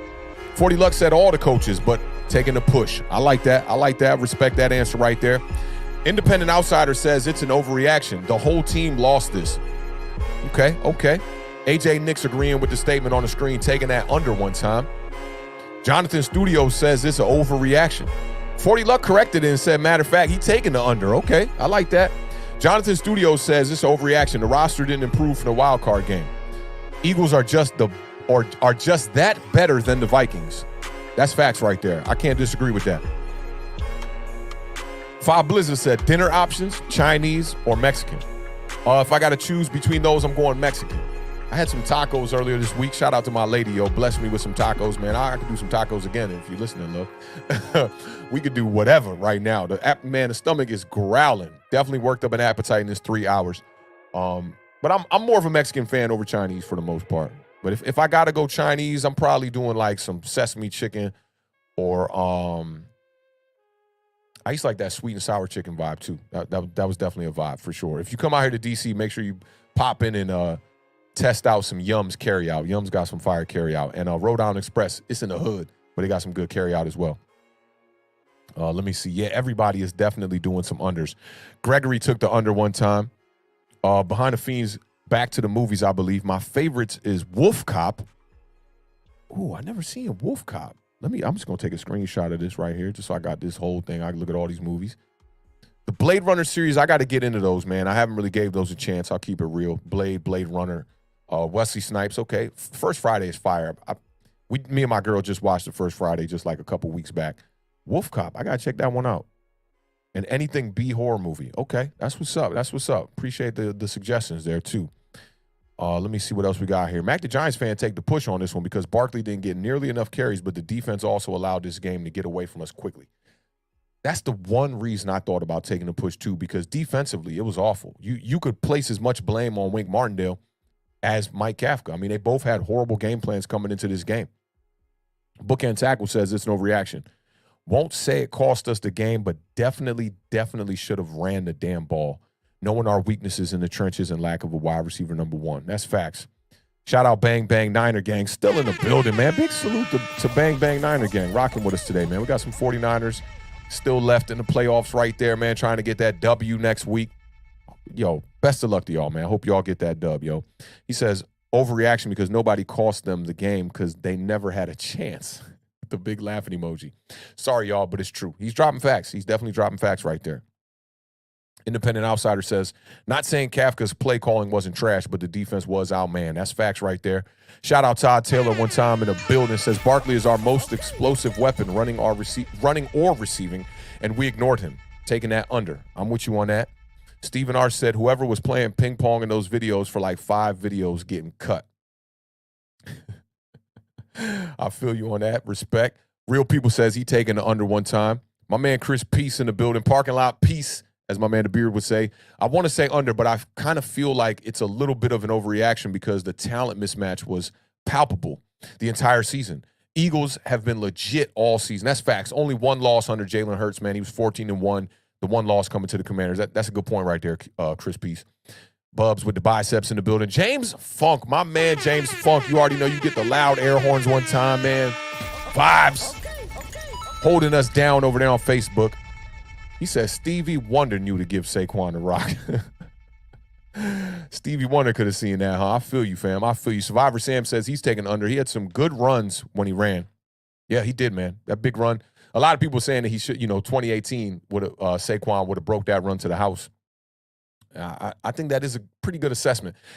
Dan from the podcast with Nick Folletto. I got to ask Dan how to say his last name. I think it's like Schneier or Schneer.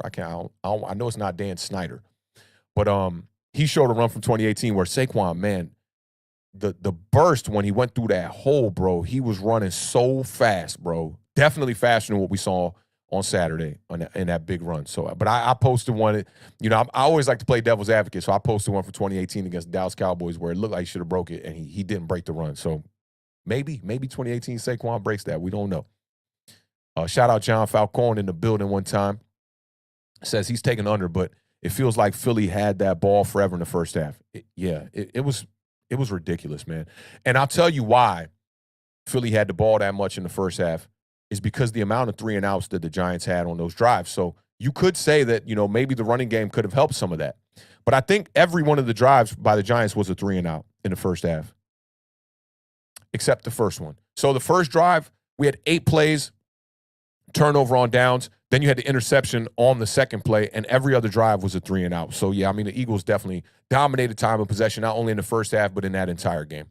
So, tough for our New York Giants. Lamamba James says, nah, bruh, Kafka, go get them interviews. He got to go. I've been seeing a lot of people saying this. I don't think you could fire a coordinator after the first year like that. That might be a little bit, jumping the gun. But I do understand people's frustrations with that for sure. Bub said them boys is playing ping pong all season. Cage Dabby said he taking it under one time. Lamamba said Kafka still got green running through him. Behind the Fiend says, I think it was a learning experience.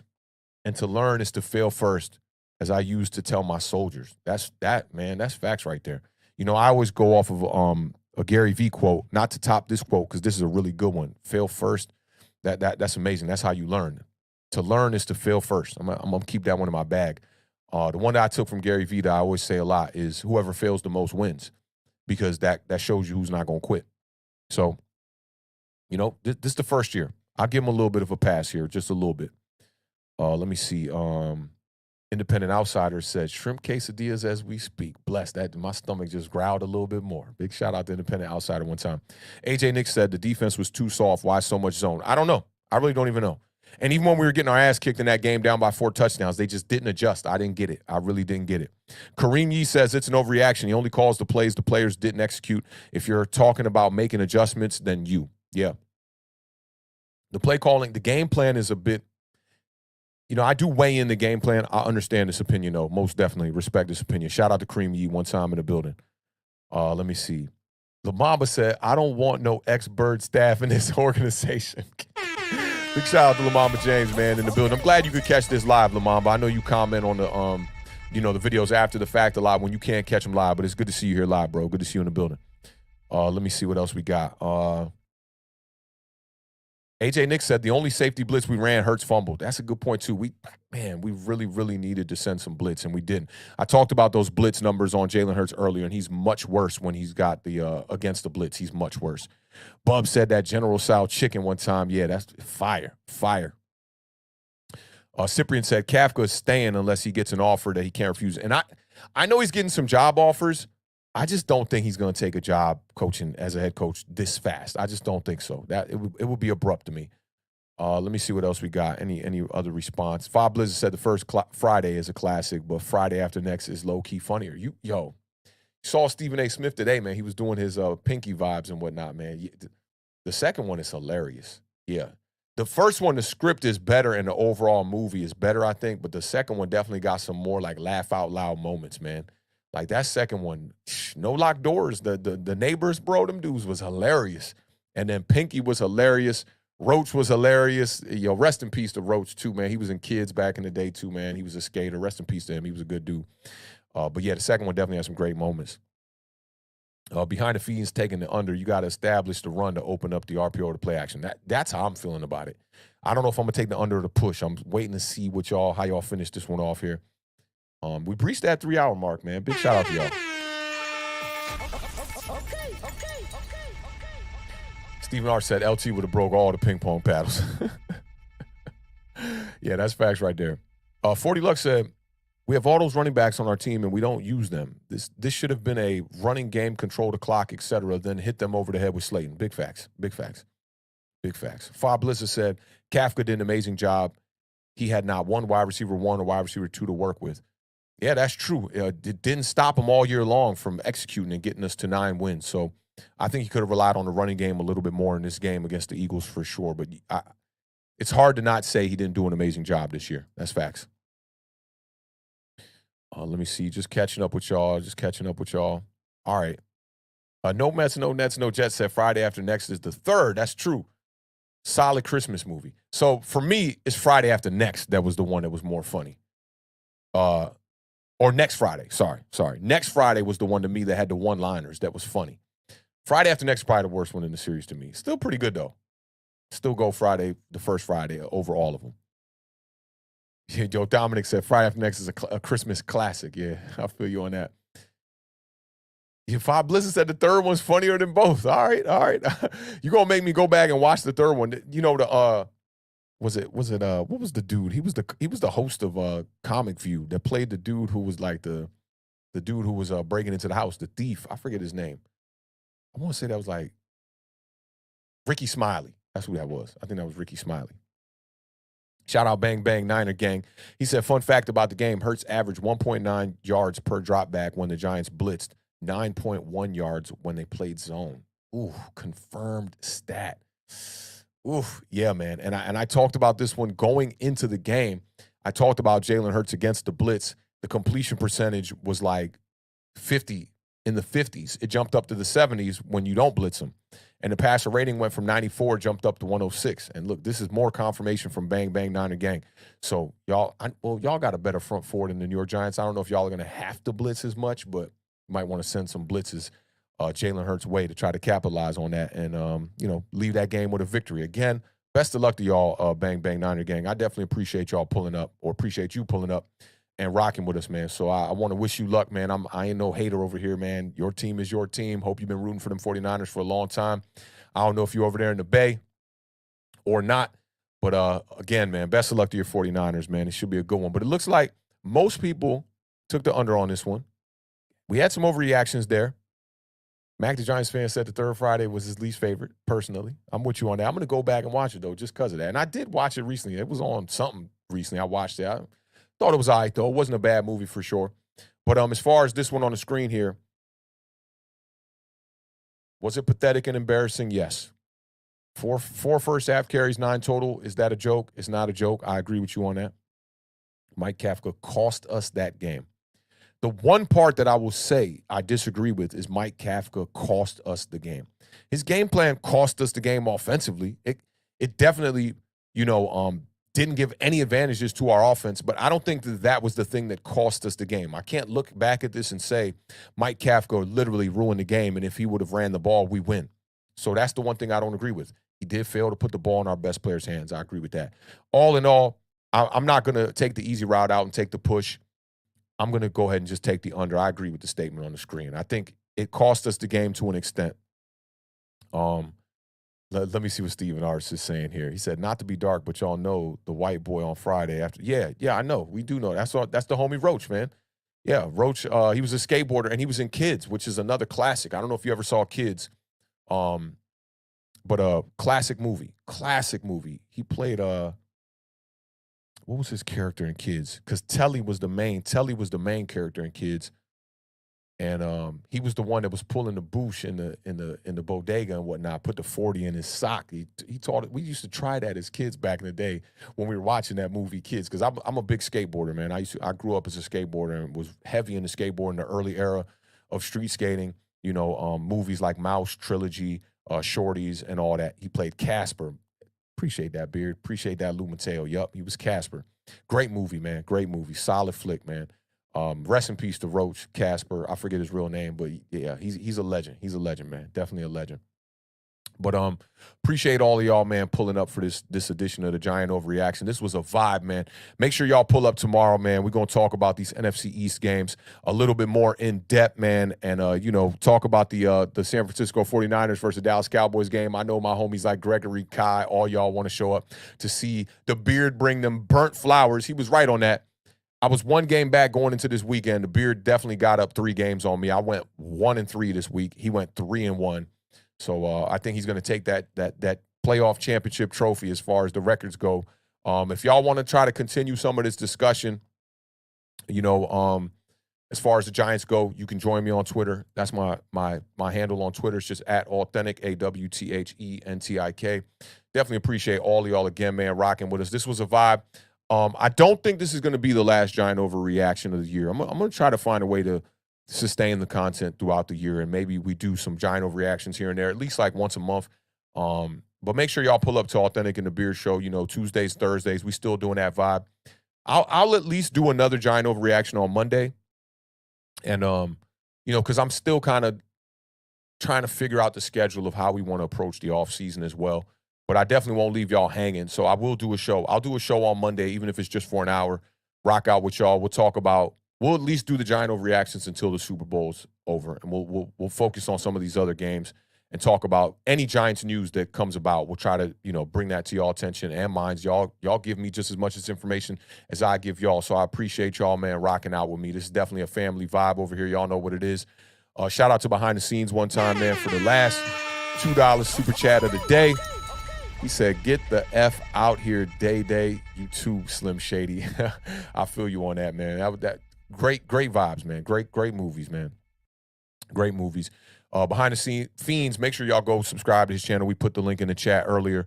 Movie reviews that he does over there. I'm gonna try to watch some movies tonight, man. I need a real good movie in my life. So maybe it's gonna be that The Adjustment Bureau. Maybe I'll check that out tonight. We'll see how it goes, man. But again, definitely appreciate all of y'all rocking out today, man. It was definitely a vibe. We got some good information about, from that press conference from Joe Shane and Brian Dable. And, we got to review this game, which is very disheartening, man. It was very disheartening. Did a couple Giant Overreactions, man. For those of y'all that get to re-see this show, man, I appreciate all of y'all support throughout the year, man. 20 weeks strong. We did the Giant Overreaction every week and brought y'all 4 days of content, man. Definitely appreciate y'all. The gang is in the building. Y'all know what it is, man. Awthentik and the Beard. Keep living those dreams. Keep raising that bar, because the universe flows in Technicolor and surround sound. Big shout out to the podcast. Go and rest in peace to Combat Jack. Y'all know what it is. Y'all enjoy the rest of y'all week, man. The pack has come to an end. The Philadelphia Eagles rolled up a big giant blunt and smoked themselves some New York Giants kush, man. Appreciate all y'all pulling up, man. Let's get some biceps in the chat on the way out. And even though the Giants lost that game, y'all know what it is, man. Spike don't care. Y'all enjoy the rest of y'all week. Get some good eats today. I'm about to try to do the same, man. Get some grub in my system. I appreciate y'all again for pulling up and rocking out with me for the 20th Giant Overreaction of the year, man. Y'all be good. Stay blessed. Enjoy y'all week, man. Peace.